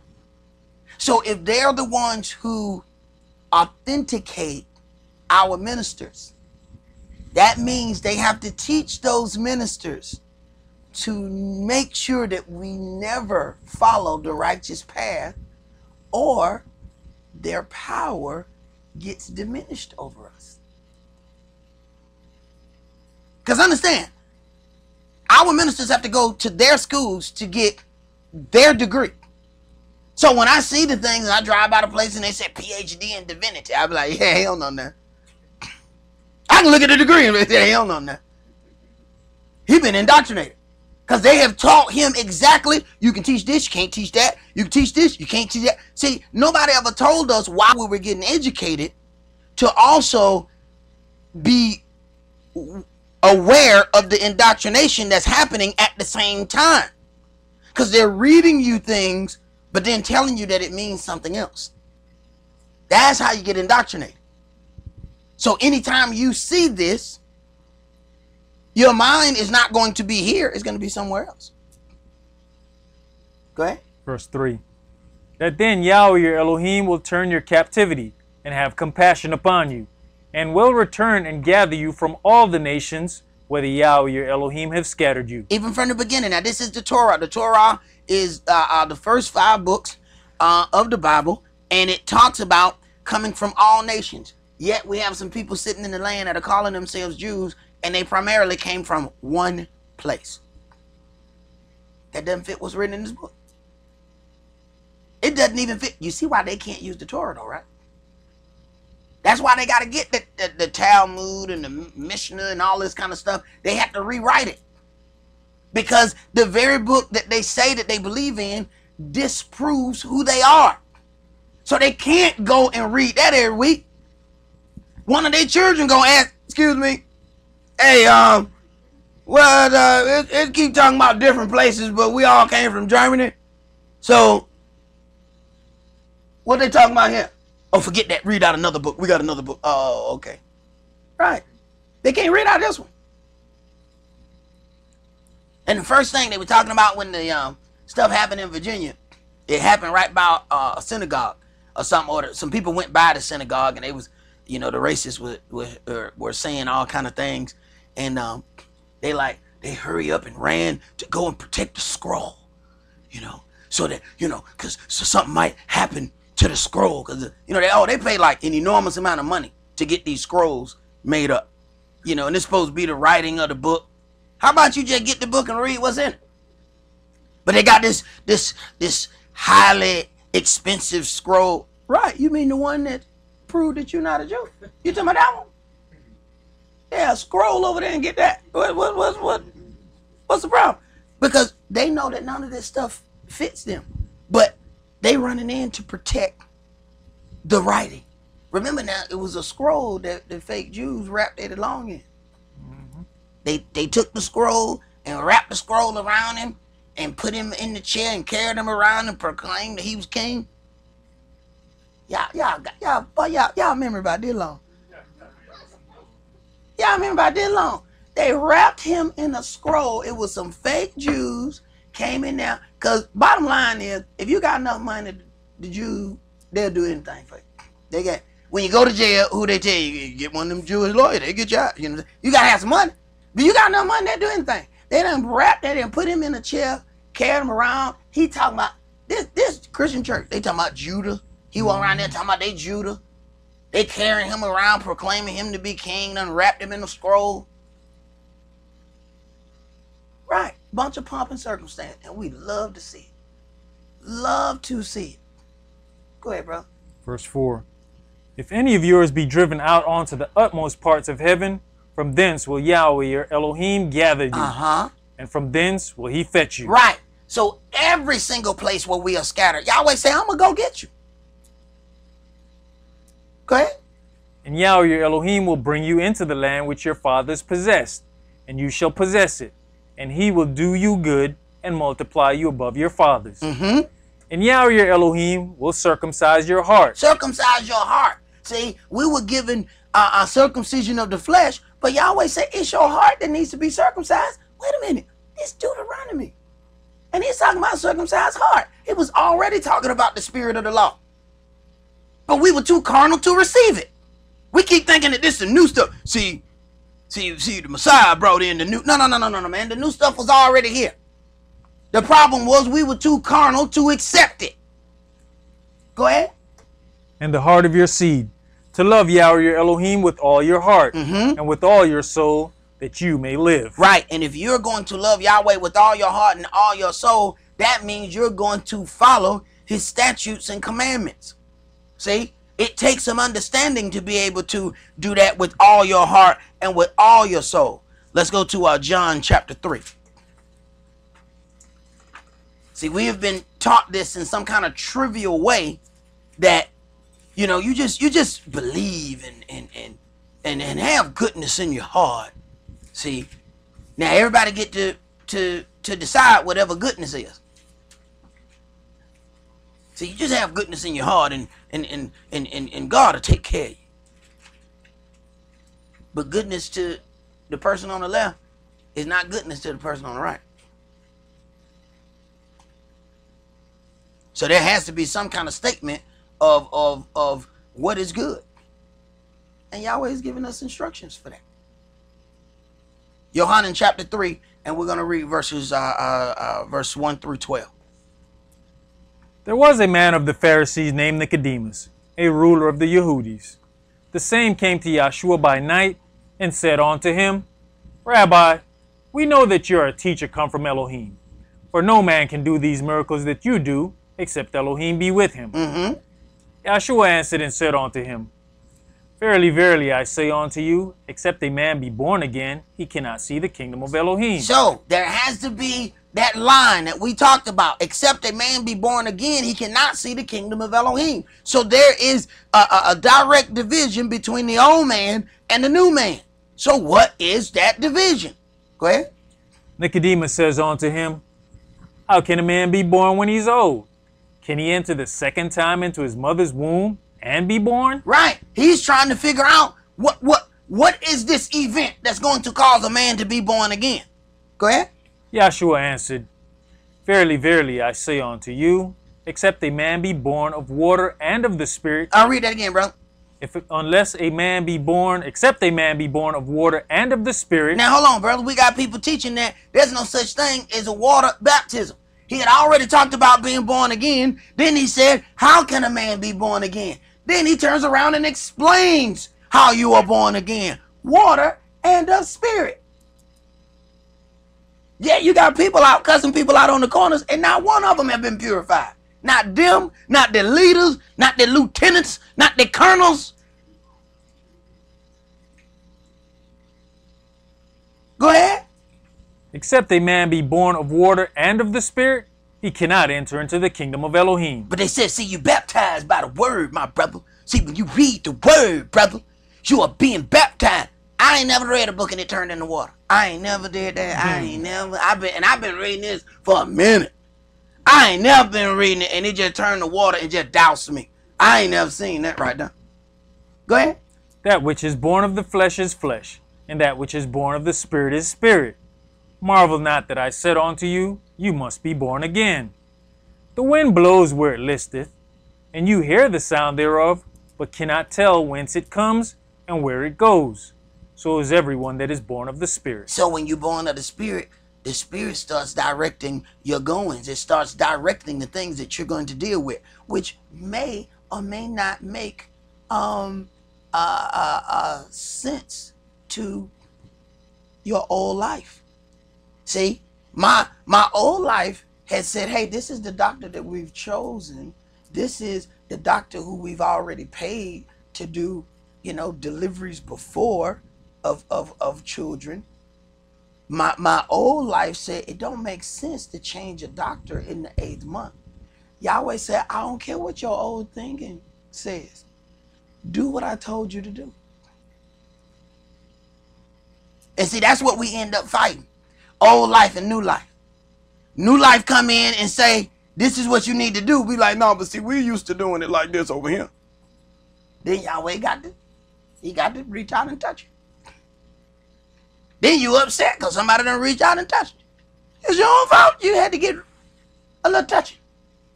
Go ahead. Verse 9. Nicodemus answered and said unto him, How can these things be? Yahshua answered and said unto him, Are you a master of Israel, and knoweth not these things? Verily, verily, I say unto you, we speak that we do know, and testify that we have seen, and you receive not our witness. If I have told you earthly things, and you believe not, how shall you believe if I tell you of heavenly things? Right. And when you consider these things, there are carnal washings that the children of Israel, especially the priests, had to go through even before they went and performed those offerings. You then read in the New Testament where it says all our people came out of Egypt and were baptized under the cloud. And even though they walked through this wall of water and came through dry, they didn't even understand that baptism at that point. And to some that is confusing. But when you consider when it was dealt with in the beginning, that it says there went a mist up and how the earth was watered, even though it was not rain. We don't consider that water and what is in that cloud. Jump to verse 22. Yohanan chapter 3 and verse 22. After these things came Yahshua and his disciples into the land of Judea, and there he tarried with them and baptized. And Yohanan also was baptizing in Enon near to Salem, because there was much water there, and they came and were baptized. Right. So when they came and was baptized, they didn't just come and he read the word to them. See, they were baptized in the water. So you have to understand what kind of strange doctrine. How me and one of them purple brothers gonna have walk on one accord if here it is, we baptizing people and they teaching people that baptism is invalid. How we gonna walk hand to hand? The book says, how can two walk together except they be agreed? We can't agree on that. It's too many things in here that says that this is the door into entering the kingdom. We can't walk hand in hand. Go ahead. You know, even with the verse that you were talking about that they like to use where it says, we about to read it. Verse 22, but verse 22 kills that where they're talking about, but Yahshua baptized none but his disciples. Right. It just says that after these things came Yahshua and his disciples into the land of Judea, and there he tarried with them and baptized. Well, because Yahshua is not physically doing the baptism. See, this is how they take the word and twist it. Yahshua got disciples that work for him. They're doing the baptisms in his name. The congregation, if I turn around and send a brother to do something, that brother is doing that. They can't say, well, Sock didn't do such and such. Yeah, he had somebody else to do it, but it was authorized. If you're to the point where you have to physically do everything, there ain't but so much you're going to be able to get done. We got a whole media department that's back there. I'm not doing this broadcast. I'm sitting right here. You think I'm working the computer and the camera? Boy, that boy shot. That boy gifted. Boy, that boy sat right in one seat, but somehow he worked 16 other spots at the same time. No, man, I'm not doing that. That's a whole different room back there. Go ahead, brother. It goes back to what you were saying earlier about being representatives. Yahshua is the head of us. Mm-hmm. That's how Yahweh is the head of Yahshua. So there's represented each. It goes down to where who was the head. So when we deal with that situation of baptizing, yeah, it's Yahshua still bad. It's one body. Right, but then you have to consider something. What body are you a part of if the organization itself does not believe in baptism? You're not a part of anybody. And it says there's multiple parts in the body. There's the arm, there's the leg, there's all of those things fit together to make one body in whole. You ain't even a toenail. You ain't even part of that. I don't know what that is, because he's already said what to do. How you get into the body. Go ahead. Verse 24. For Yohanan was not yet cast into prison. Then there arose a question between some of Yohanan's disciples and the Yehudis about purifying. About purifying, go ahead. And they came unto Yohanan and said unto him, Rabbi, he that was with you beyond Jordan, to whom you beareth witness, behold, the same baptize and call men, and all men come to him. Back up. The question, verse 25. And there arose a question between some of Yohanan's disciples and the Yehudis about purifying. Then they talked about baptism. Like my elder used to always say, how many people have you purified? So we're talking about congregations that's got people spread all the way across the country and some outside the country, and not one have been purified. If that's the case, we could just go to a club where we just be around a bunch of nasty people. What? We could have went to the club. You just gonna hang around a bunch of nasty people. Go ahead. You know, even what we were talking about earlier with Yahshua, in verse 26, they're talking about him. Right. Without mentioning him, they're saying, you gave witness to him. Uh-huh. Behold, the same baptized, Right. and all men to come to him. Right. But see, when you into man worship, you miss that. anytime some folks gonna make a picture of the Messiah and the picture got your attributes stuck inside the picture, and that's supposed to be a picture of the Mashiach, but the picture of the Messiah looks like your face, you have already said, worship me. Go ahead. Verse 27. Yohanan answered and said, a man can receive nothing except it be given him from heaven. You yourselves bear me witness that I said, I am not the anointed one, but that I am sent before him. He that has the bride is the bridegroom. But the friend of the bridegroom, which stands and heareth him, rejoice greatly because of the bridegroom's voice. This my joy therefore is fulfilled. He must increase, but I must decrease. He that comes from above is above all. He that is of the earth is earthly, and speaks of the earth.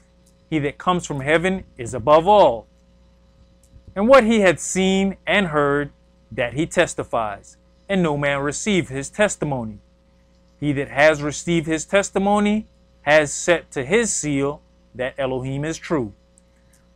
For he whom Elohim has sent speaks the words of Elohim, for Elohim gives not the Spirit by measure unto him. The Father loves the Son, and has given all things into his hand. He that believes on the Son has everlasting life, and he that believes not the Son shall not see life, but the wrath of Elohim abides on him. Keep going. When therefore the Adonai knew how the Pharisees had heard that Yahshua made and baptized more disciples than Yohanan. See, now this is the little twisted verse that the purple people use to say that there's no baptism. Read verse 2.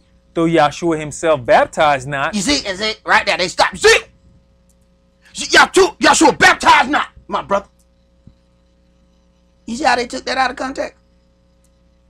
It says, though Yahshua himself baptized not, but his disciples. His disciples, right, they working for him. They're baptizing in his name. The same thing we're doing.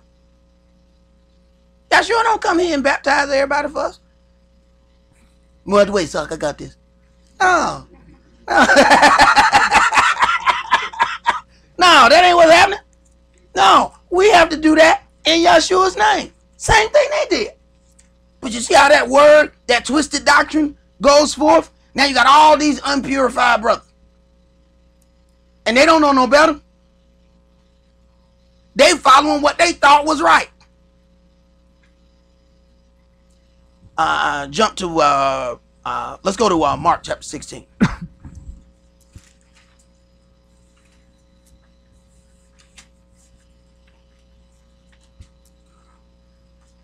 But you know, it is one of those things. It's just like what we read leading up to that had already disproved the very verse, but that you see, that's that cherry picking, where you pick this one line, but all we had to do is back up 5, 6, 7 verses, and it completely disproves that thing.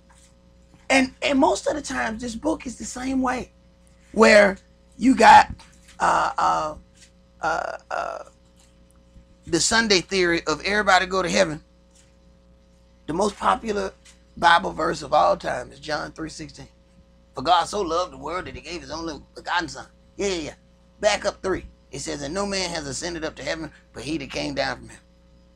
And they believe everybody that has died, who they love, is in heaven. And it's 3 verses away from the most popular verse of Christianity. You ain't have to be no deep reader. All you gotta do is back up 3 lines. 3 lines. And that could have been the introduction to your salvation. Excuse me, Pastor. Excuse me, Pastor. Can you back up 3 verses and read that? But no. We won't question authoritative figures.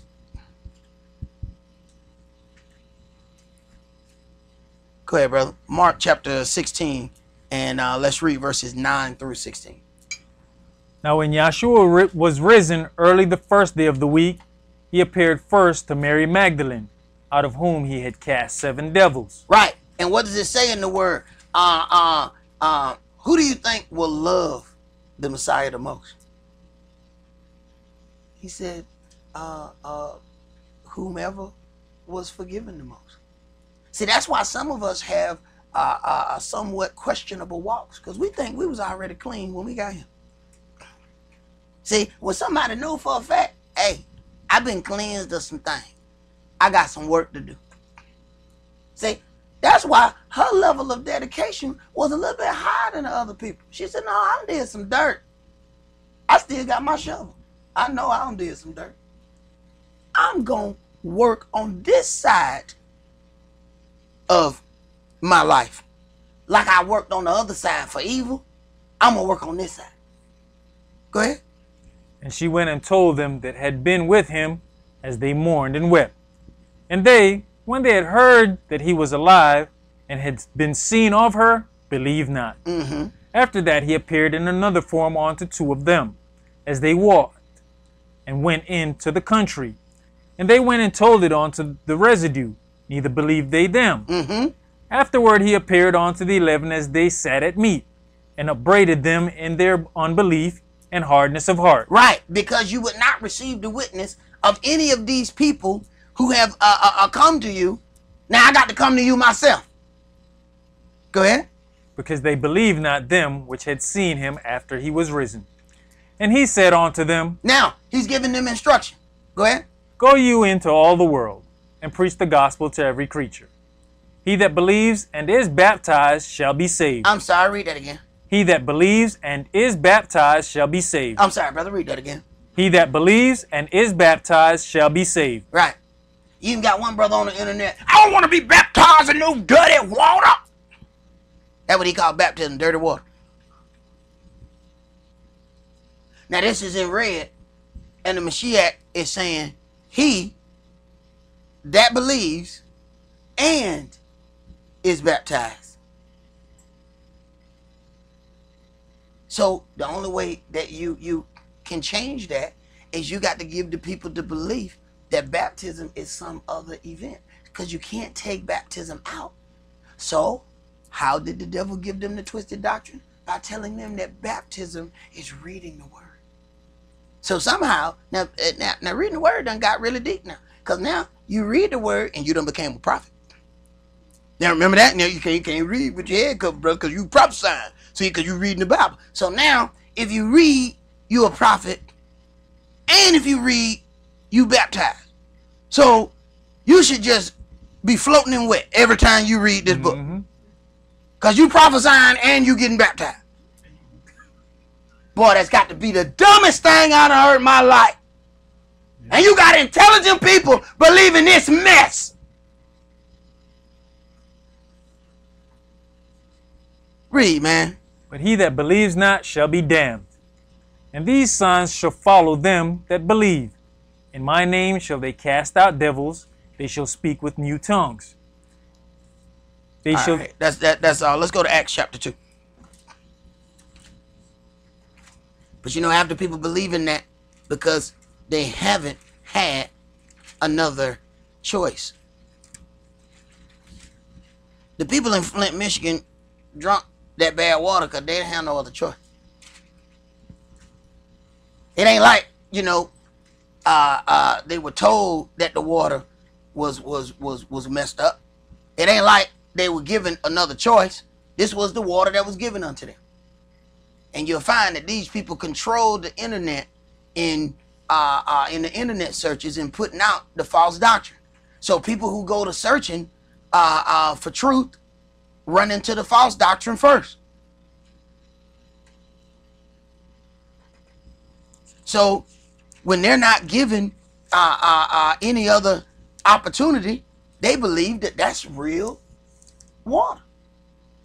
And I tell people all the time, it ain't no different than the little village in Africa where they drinking from the same water that the goats pee in. They ain't got no other water.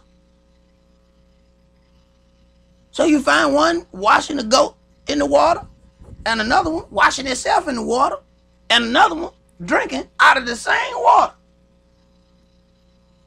They get through bathing and smell just like the goat. There's something wrong with that. But here's where the decision is made. When you show up in the town and offer those people some Crystal Spring, are they so hooked on the goat pea water that they still want to drink it? That's what a decision is. Because see, some people mentally, they still hooked on the goat pea water. So you can't talk them out of that goat pea water. They don't want your Crystal Spring. They feel strange about that water too clear. What's wrong with that water? It's water. There are no pea particles in this. Go ahead, bro. Acts chapter 2 and verse 36. Therefore let all the house of Israel know assuredly that Elohim has made that same Yahshua, whom you have crucified, both Adonai and the Mashiach. Now when they heard this, they were pricked in their heart, and said unto Cephas and to the rest of the apostles, Men and brethren, what shall we do? What shall we do? Somebody else seeking for direction. What should we do? Go ahead. Then Cephas said unto them, Repent and be baptized, every one of you, in the name of Yahshua the Mashiach, for the remission of sins. Man, you have to wonder, how these people get 32 churches with them lies? All you got to do is read this book. But, like it says, how should they hear if there's not a preacher? And how can he preach except he be sent? So, the adversary, the devil, is very crafty. The very same things that he's doing to our people, yeah, he had already done the same thing to Yahshua. He took the word and he used the word out of context. It's the same thing that's being done to us. So Yahweh let those things happen to Yahshua as an example of what we were going to have to face. The adversary, the devil, showed up immediately at his baptism. He's supposed to be fasting. He tell me, why don't you turn these stones into bread? Last thing a brother who fasting need is to be somewhere baking bread. It's just a certain situation you ain't supposed to be in. No, man, I'm fasting. Well, why don't you bake me some bread then? That's just an invitation to fall. You baking bread and you supposed to be fasting. You know, bread smells delicious. You can't be cooking that while you supposed to be fasting. But see, the adversary, the devil, is going to invite you to that fall, step by step by step. So you'll already be in step number 3 by the time you realize, oh, I think I'm slipping. Oh, you slipped 3 steps ago. When you start getting ready to make the bread, you was already, he got you, boy. He like, oh, I'm going to get him. Once he smell this bread, I got it. That fast going to be over, Jack. Do the same thing to us. He take the word. He said, took him to the temple. Jump off. Because it's written that he would give his angels charge. Lest you should dash your foot against a stone. Now, was that written? Yes, it was. But then the adversary is still using it out of context. So instead of Yahshua saying, you a lie, devil, he used another part of the word. It is also written that you should not tempt Yahweh your Elohim. So rather than calling him a lie, he put the word back in context. That's what we have to learn how to do to these people. They are taking the word. We read it. The word is in there. But they're saying it out of context. And you got to learn to put it back in context. Because they're killing our people. Go ahead. And you shall receive the gift of the Holy Ghost. Verse 39. For the promise is unto you, and to your children, and to all that are afar off, even as many as the Adonai our Elohim shall call.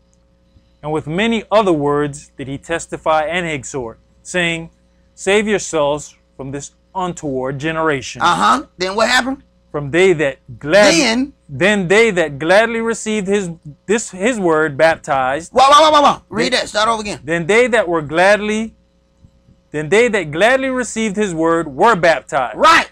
So people who gladly received the word were baptized. See? Go ahead. And the same day there were added on to them about 3,000 souls. All right, let's jump to chapter 8. Acts chapter 8, and let's start that at verse 3. See, it's too much in here for us to believe some of these strange doctrines, but if you don't hear these things back to back, you'll believe that their doctrine has some kind of validity.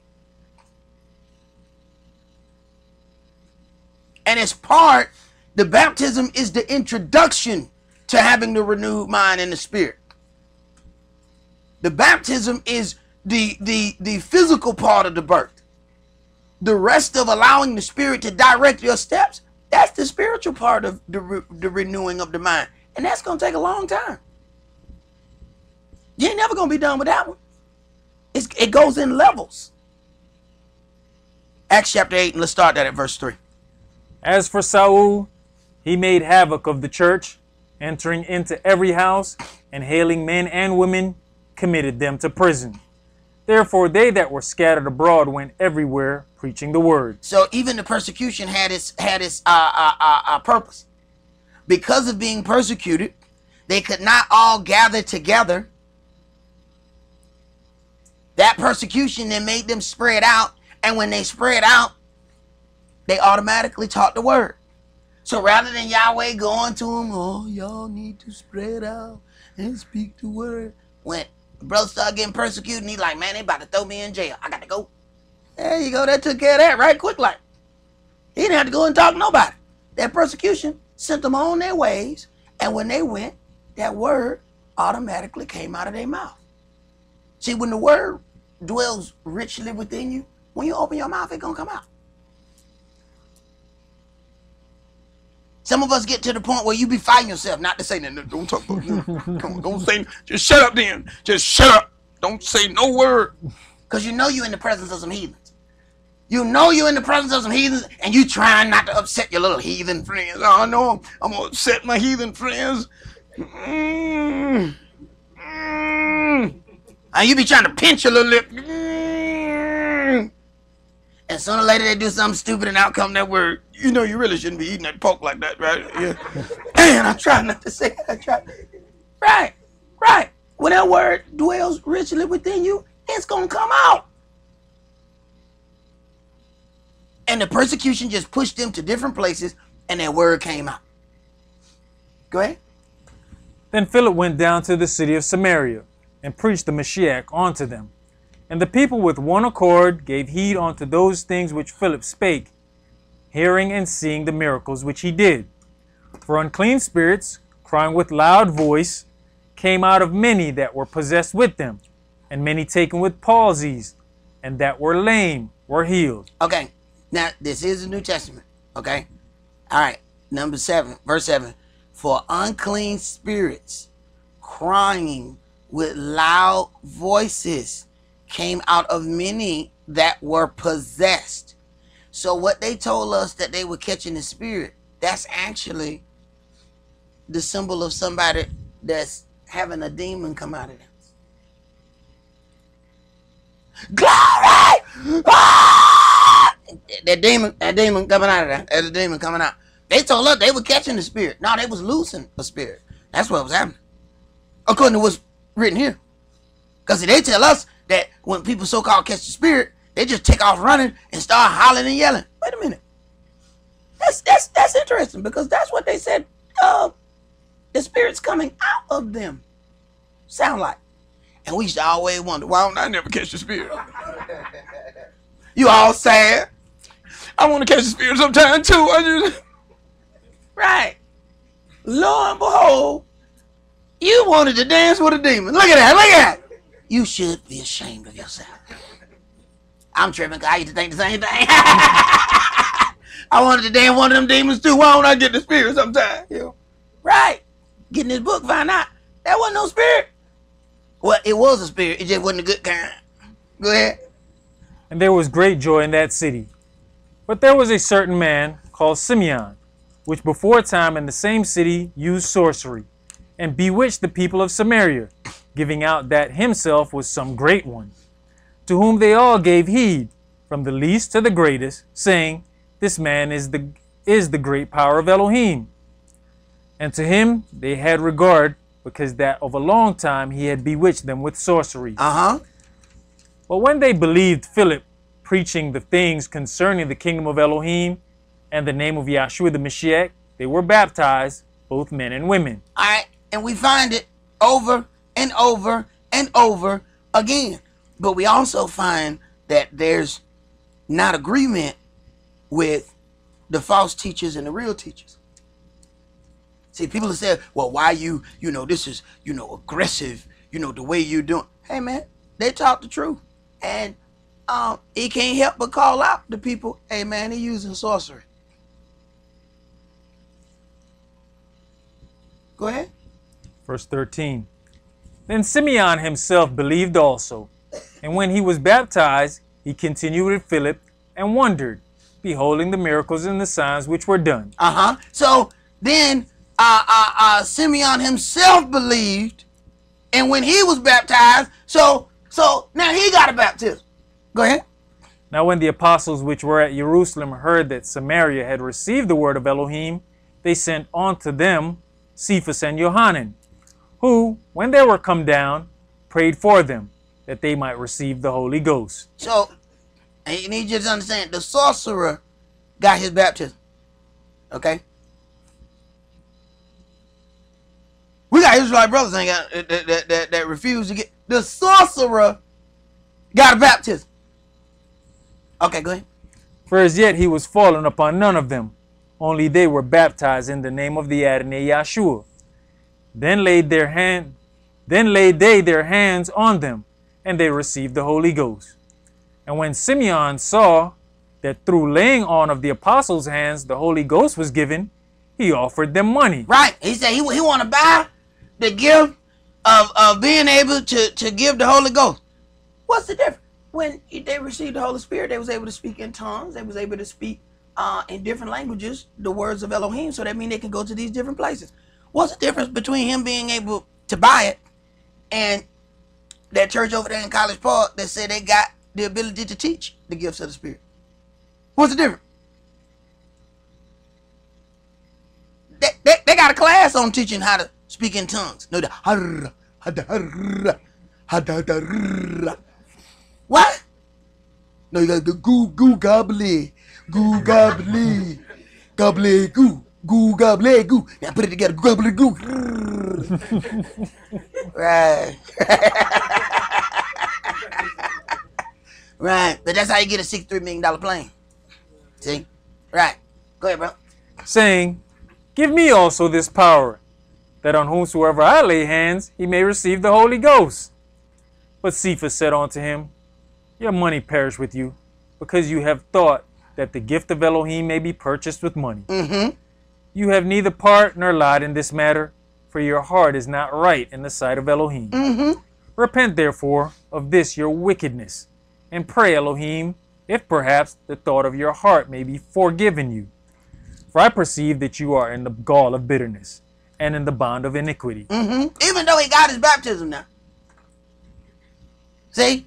But he's still in the gall of bitterness because of what he desires to do with that.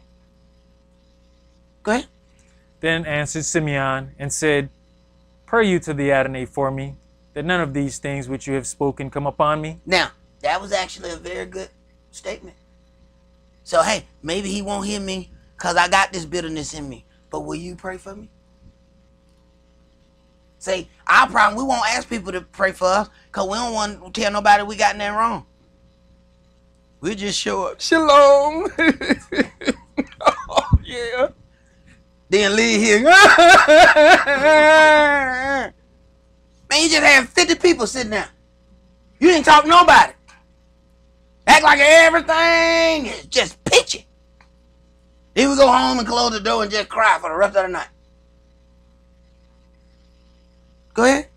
And they, when they had testified and preached the word of the Adonai, returned to Jerusalem and preached the gospel in many villages of the Samaritans. And the angel of the Adonai spake unto Philip, saying, arise, and go toward the south unto the way that goes down from Jerusalem unto Gaza, which is desert. And he arose and went. And, behold, a man of Ethiopia, an eunuch of great authority under Candace, queen of the Ethiopians, who had the charge of all her treasure, and had come to Jerusalem for to worship. So an Ethiopian has come to Jerusalem to worship. Go ahead. Was returning, and sitting in his chariot, read Esaias the prophet. Then the Spirit said unto Philip, go near, and join yourself to this chariot. Right. As the Spirit then starts to direct the followers in the word, that their goings are not going to be the same as the way it was before. See, he might have had a different destination. Let's say he had already told somebody else, hey, I'm on my way to come see you.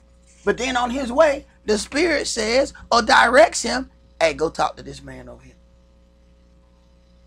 Then whoever that is that you were supposed to meet, they upset. That brother told me he was coming.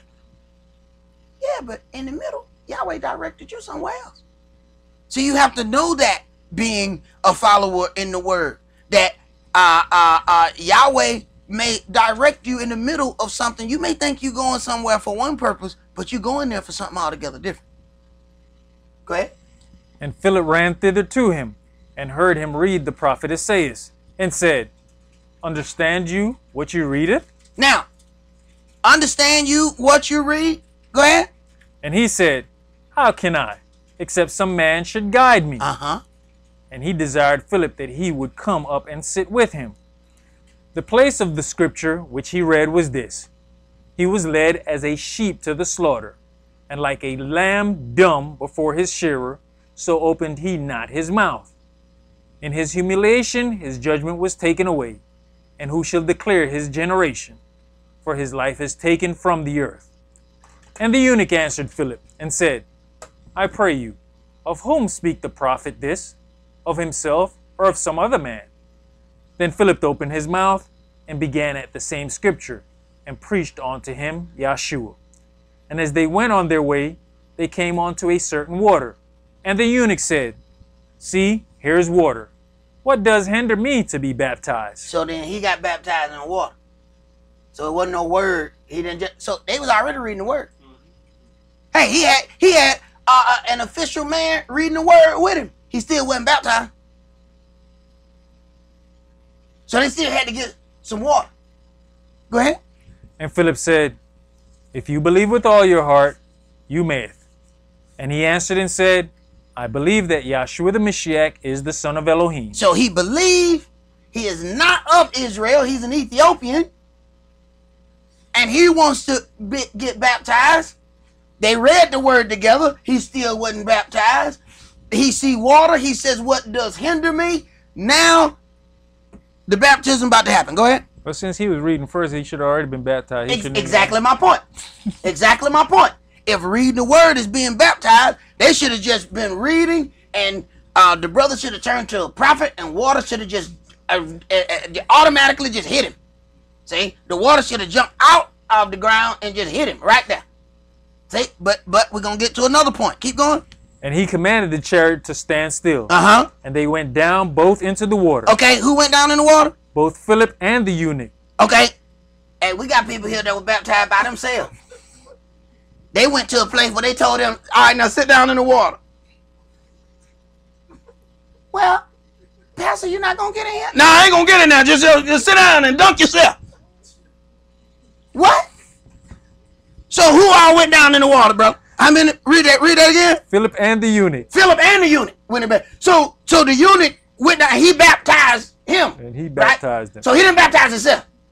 So he didn't just roll in the water. The priest didn't sit outside and just throw it. Here goes some water, some soap. Just get a little good lather under there. Yeah, that's all you did. What in the world? Right. But in the absence of real water, people will drink that goat pee water when they don't have no choice. So what we have to do is offer real water. That's why you need to join the department and get to work.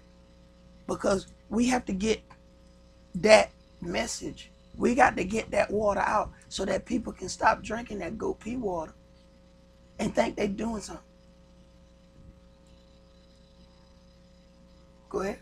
And when they were come up out of the water, the spirit of Yahshua caught away Philip, that the eunuch saw him no more, and he went on his way rejoicing. But Philip was found at Azotus, and passing through he preached in all the cities till he came to Caesarea. All right, let's go to Matthew chapter 18.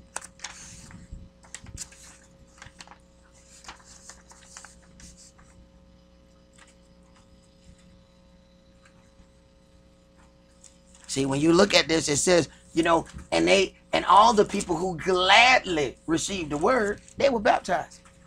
They didn't fight the baptism when they gladly received.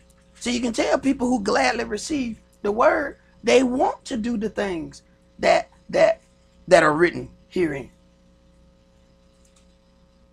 We have a lot of views on our videos sometimes, but I can tell you what, we know the people who have belief. You can almost tell when they get paid, they give an offering consistently. And do understand, there are a lot of people working, like I said before.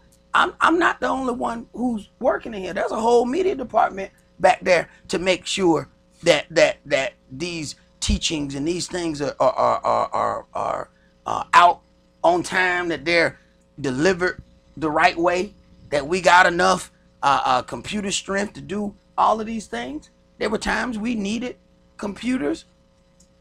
People who consistently donated, we were able to get those things and to get what we needed to get.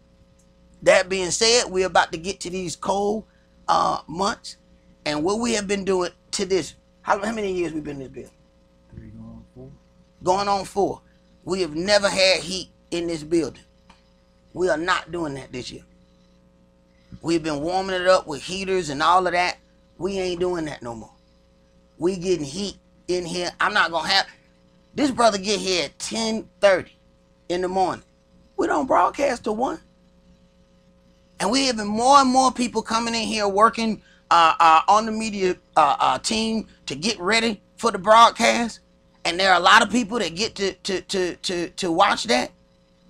We ask that y'all give at least $5, something that you can do. I'm not gonna leave these people up here freezing for hours waiting. Cause let me tell you something about the cold. It just don't leave cause you came up in here.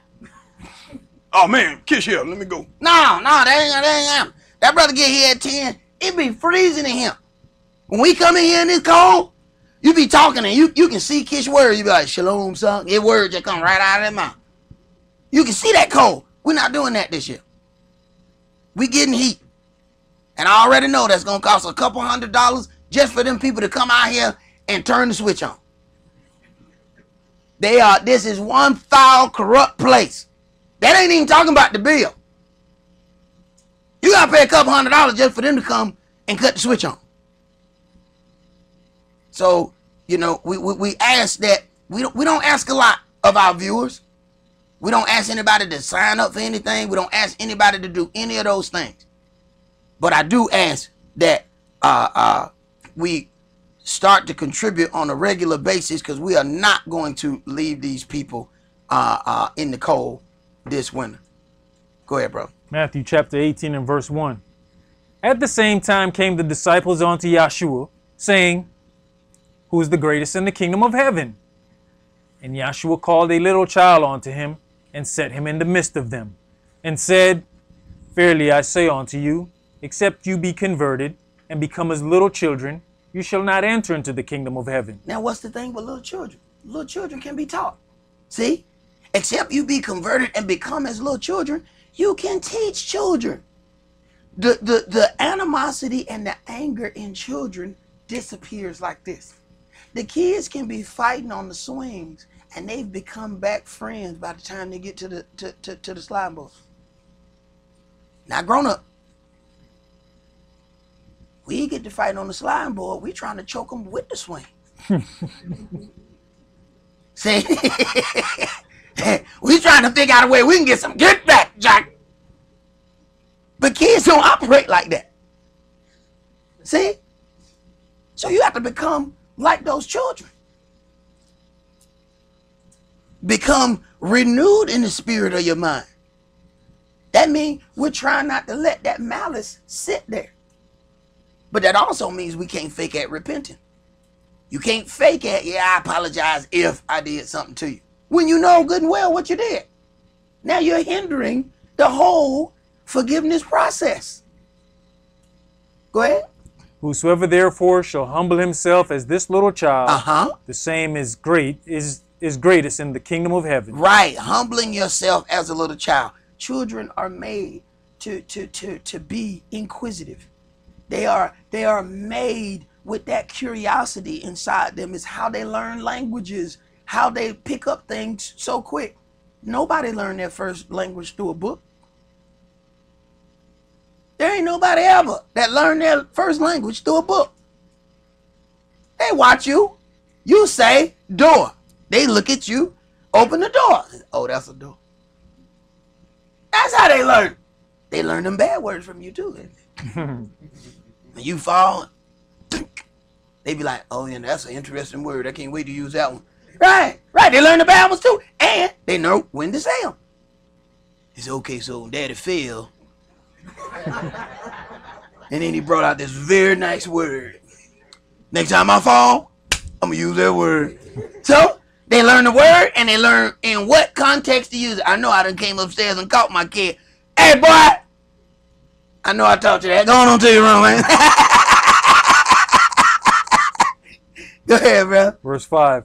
And whoso shall receive one such little child in my name receives me.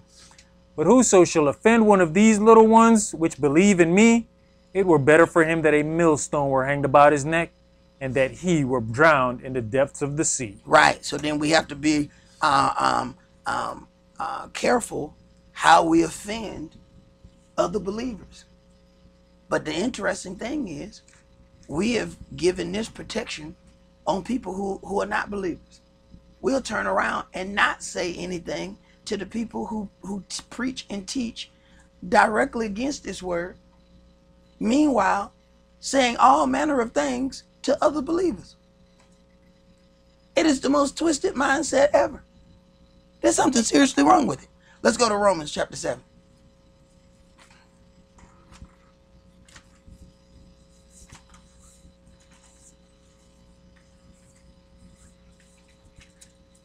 Romans chapter 7.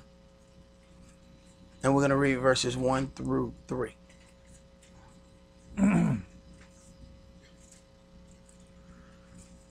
Verse 1.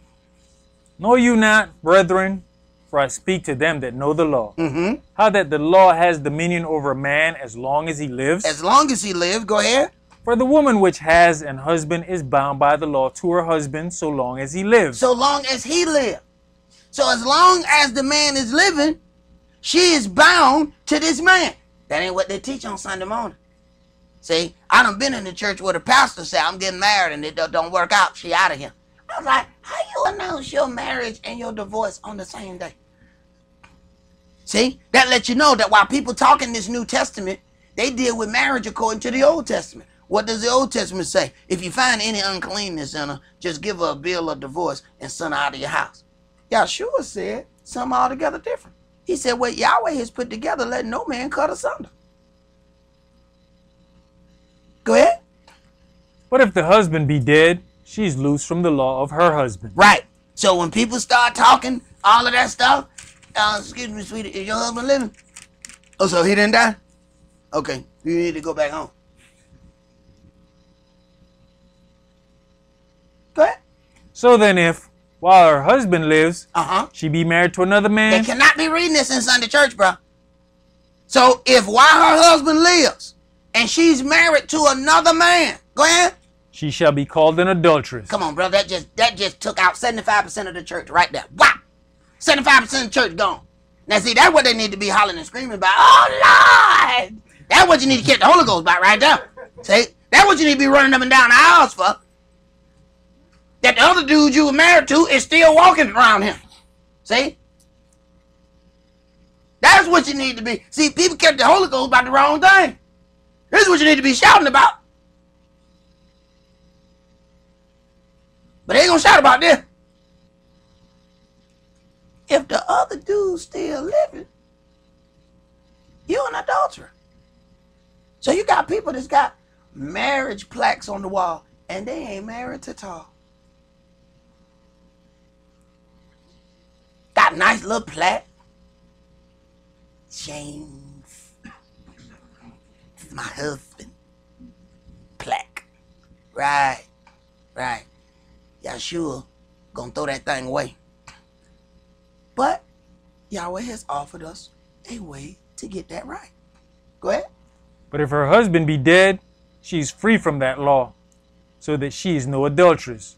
though she be married to another man. All right. So there's automatically a thing here. And I tell you, it is amazing when you deal with what Yahweh said, what Yeshua said about the Pharisees. He said, you're hypocrites because you teach the law of tithing. You tithe mint, anise, and cumin, but omit the weightier matters of the law, which things you ought to have done and not to left the other undone. See? And when you deal with what ends up happening on Sunday morning, it's tithe, tithe, tithe. Now, of course, is that written in the book? Yes. Is it justified? Is it something we're supposed to be doing? Yes. But what they do is then omit the rest of the law. So, meanwhile, they won't deal with this. This is in the New Testament. If her husband is still alive and she's married to another man, she shall be called an adulteress. And that's one of them things that what you were talking about, that somebody in your family had one of those old marriage certificates, and it said, to death do you part. That, you know, that certificate was in officially standing as long as they were still living. Yep, so she could not remarry as long as that man lived. And see, we don't consider anything because the state makes money every time we get married and divorced. They love it. They make money every time that is done. And the church promotes it. John chapter 4.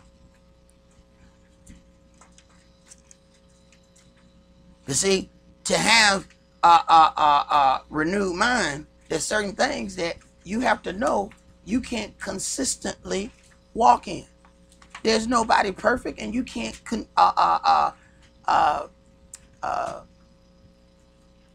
control the actions of any other person.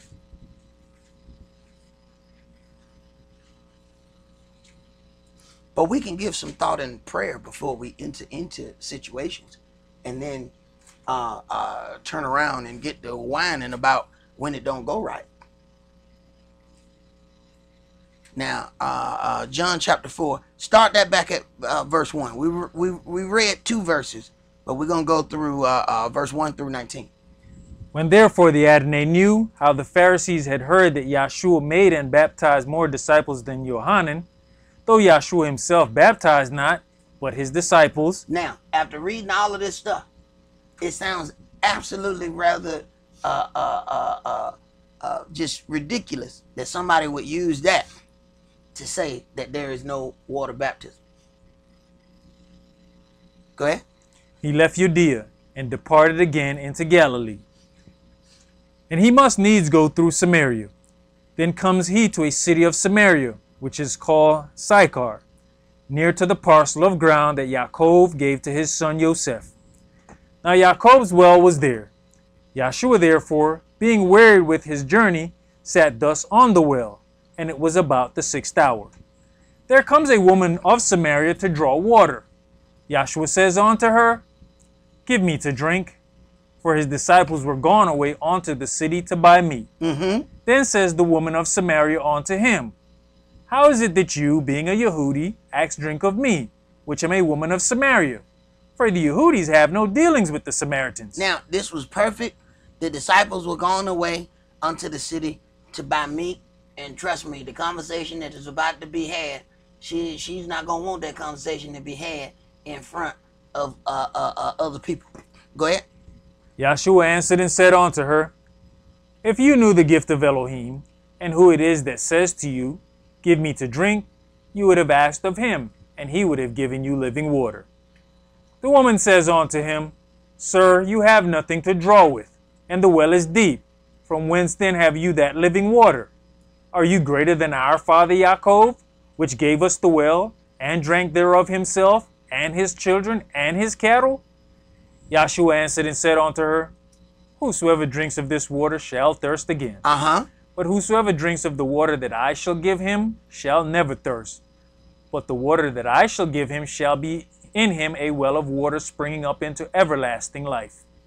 The woman says unto him, Sir, give me this water, that I thirst not, neither come hither to draw. Right. Of course, you know, Yeshua is talking over her head, but she's like, okay, I want to enter into this covenant. Give me this water that I thirst not. Go ahead.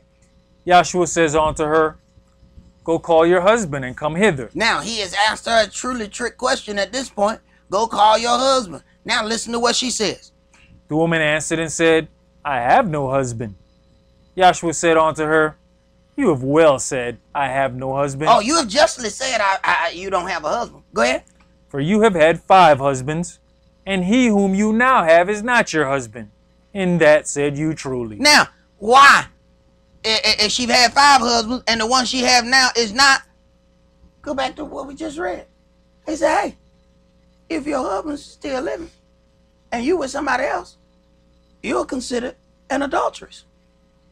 So she's had 5 husbands. We know that Yahshua wasn't counting 5 marriage certificates because they didn't even have marriage certificates then. So we know he counting the 5 men she done been with. So this is the power of that baptism, so we can get them zombies out of our rearview mirror. So that's them half-dead people that you done made them covenants with following you. But without getting their purification, understand something. That means you got congregations full of people that's got multiple zombies in their rearview mirror that they have not cleansed because they don't believe in purification. Go ahead. The woman says unto him, Sir, I perceive that you're a prophet. Sir, I perceive that you are a prophet because he gave her sleep number. And she knew for a fact that he was a prophet because ain't nobody telling you they sleep number. That's why she didn't want that conversation to happen in front of them other dudes. It was a good thing that they went to go buy meat. So she can have that conversation just with her and Yahshua, and ain't nobody got to know her sleep number. See? But now she gets to start over. When she get her baptism, she's a spiritual virgin again. So that she get them zombies out her rearview mirror. So when Yahshua says, where's your husband? Will he be looking at the dude you with now, or he'll be looking for some other dude? You say, hey, got my husband. That's not your husband. But yeah, I got a certificate. Right. Let's go to Hebrews chapter 10. See, this is why I ain't never gonna get no jet. Right here. That's right. That's why I ain't gonna get no plane. Right there. See, people don't buy you planes when you say stuff like that. I can't stand him. Why you have to read that? He could have read anything but that. I'm gonna put $2 in the box. And it's gonna be all in pennies.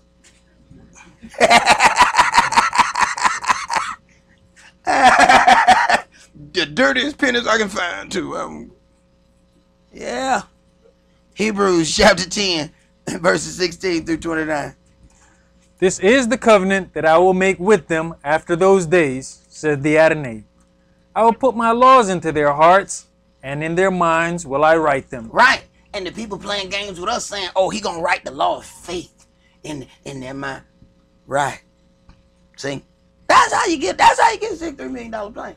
Just tell the people that they gonna still be able to do what they want to do. But see, at some point, somebody got to confront that false doctrine.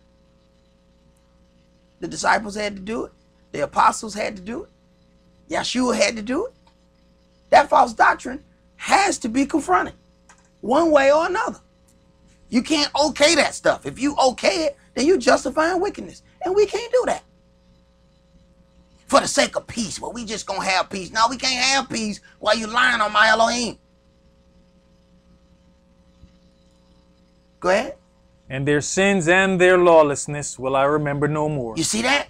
Now, before he said you're going to remember your iniquities and you're going to loathe yourself. But then he's going to get to the point where, and their sins I will not remember. And then he's going to get to that point where you're going to be able to completely start from new. But first, you got to realize where you come from. You got to realize how you got here. And we want to skip that part. We just want to get to the good part. No. Things always get worse before they get better. Because otherwise, if you don't understand the full process, you might repeat it. Go ahead. Now where remission of these is, there's no more offering for sin.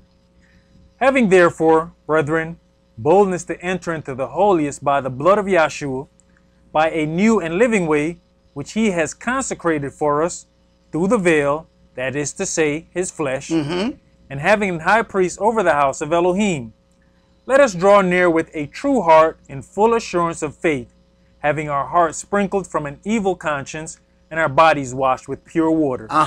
So getting this cleansing, there's a cleansing of the body in the rebirth, but then there's also a cleansing of the mind and being able to be taught and directed out of the words of Yahweh. Go ahead.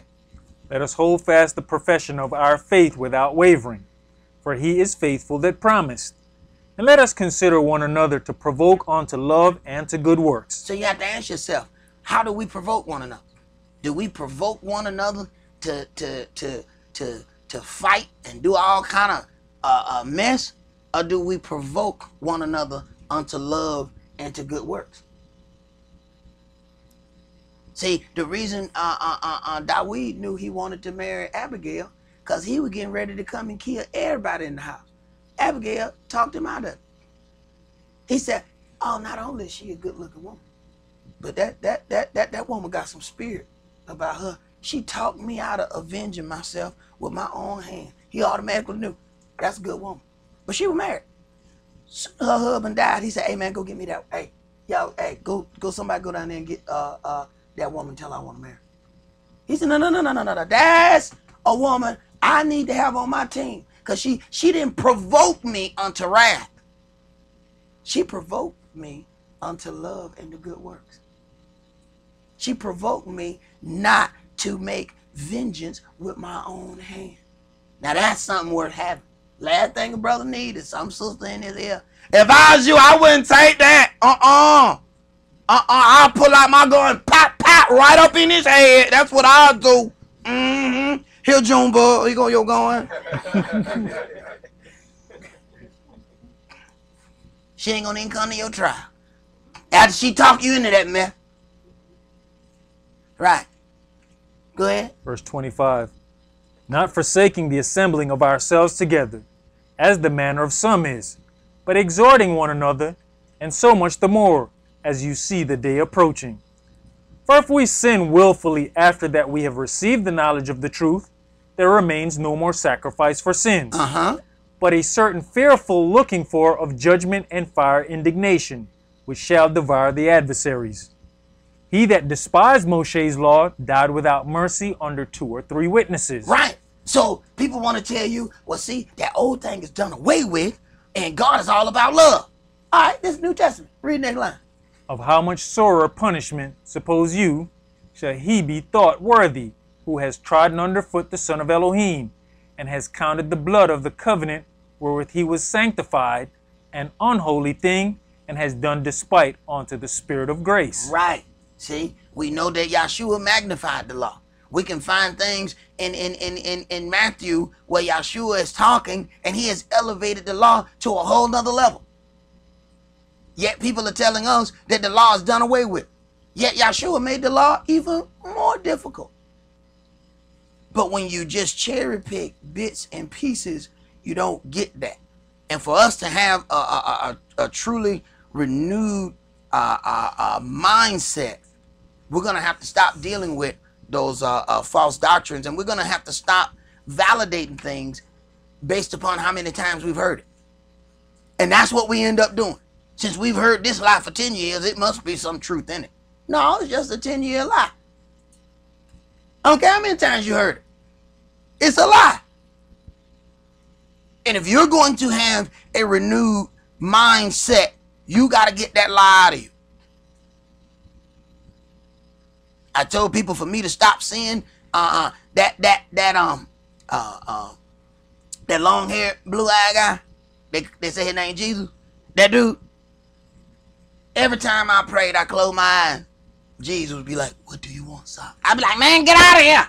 Now, I knew he wasn't real, but he had been in my head so long, I couldn't get the white dude out of there. I mean, you know it's deep when you go watch. We watch shows like Good Time. They had white Jesus on there. What Florida said, just as blue as Jesus' eyes. That's the kind of stuff we grew up with. You had Kennedy on one side of the wall and Jesus on the other. I couldn't get that picture out of my head. For me to get that picture out of my head, I had to start praying with my eyes open. Because every time I closed my eyes, the white dude showed up. And no matter what I did, I couldn't get him to leave. That's fighting that renewed mindset. I read the word. I've read the attributes. I know that this image that they gave us was a false. Somebody posed for the picture, you know. So I know that that's false. But my mind still wanted to stay with what it was accustomed to. And every time I closed my eyes, he showed back up. So we have to find ways that we're going to get that our renewed mindset. And we got to do it because Yahweh expects it out of us and because we are his representatives here on earth and we have to represent him in a holy and righteous way. That's all that we're going to do for today. Remember the Sabbath to keep it holy. Shabbat Shalom. Shabbat Shalom.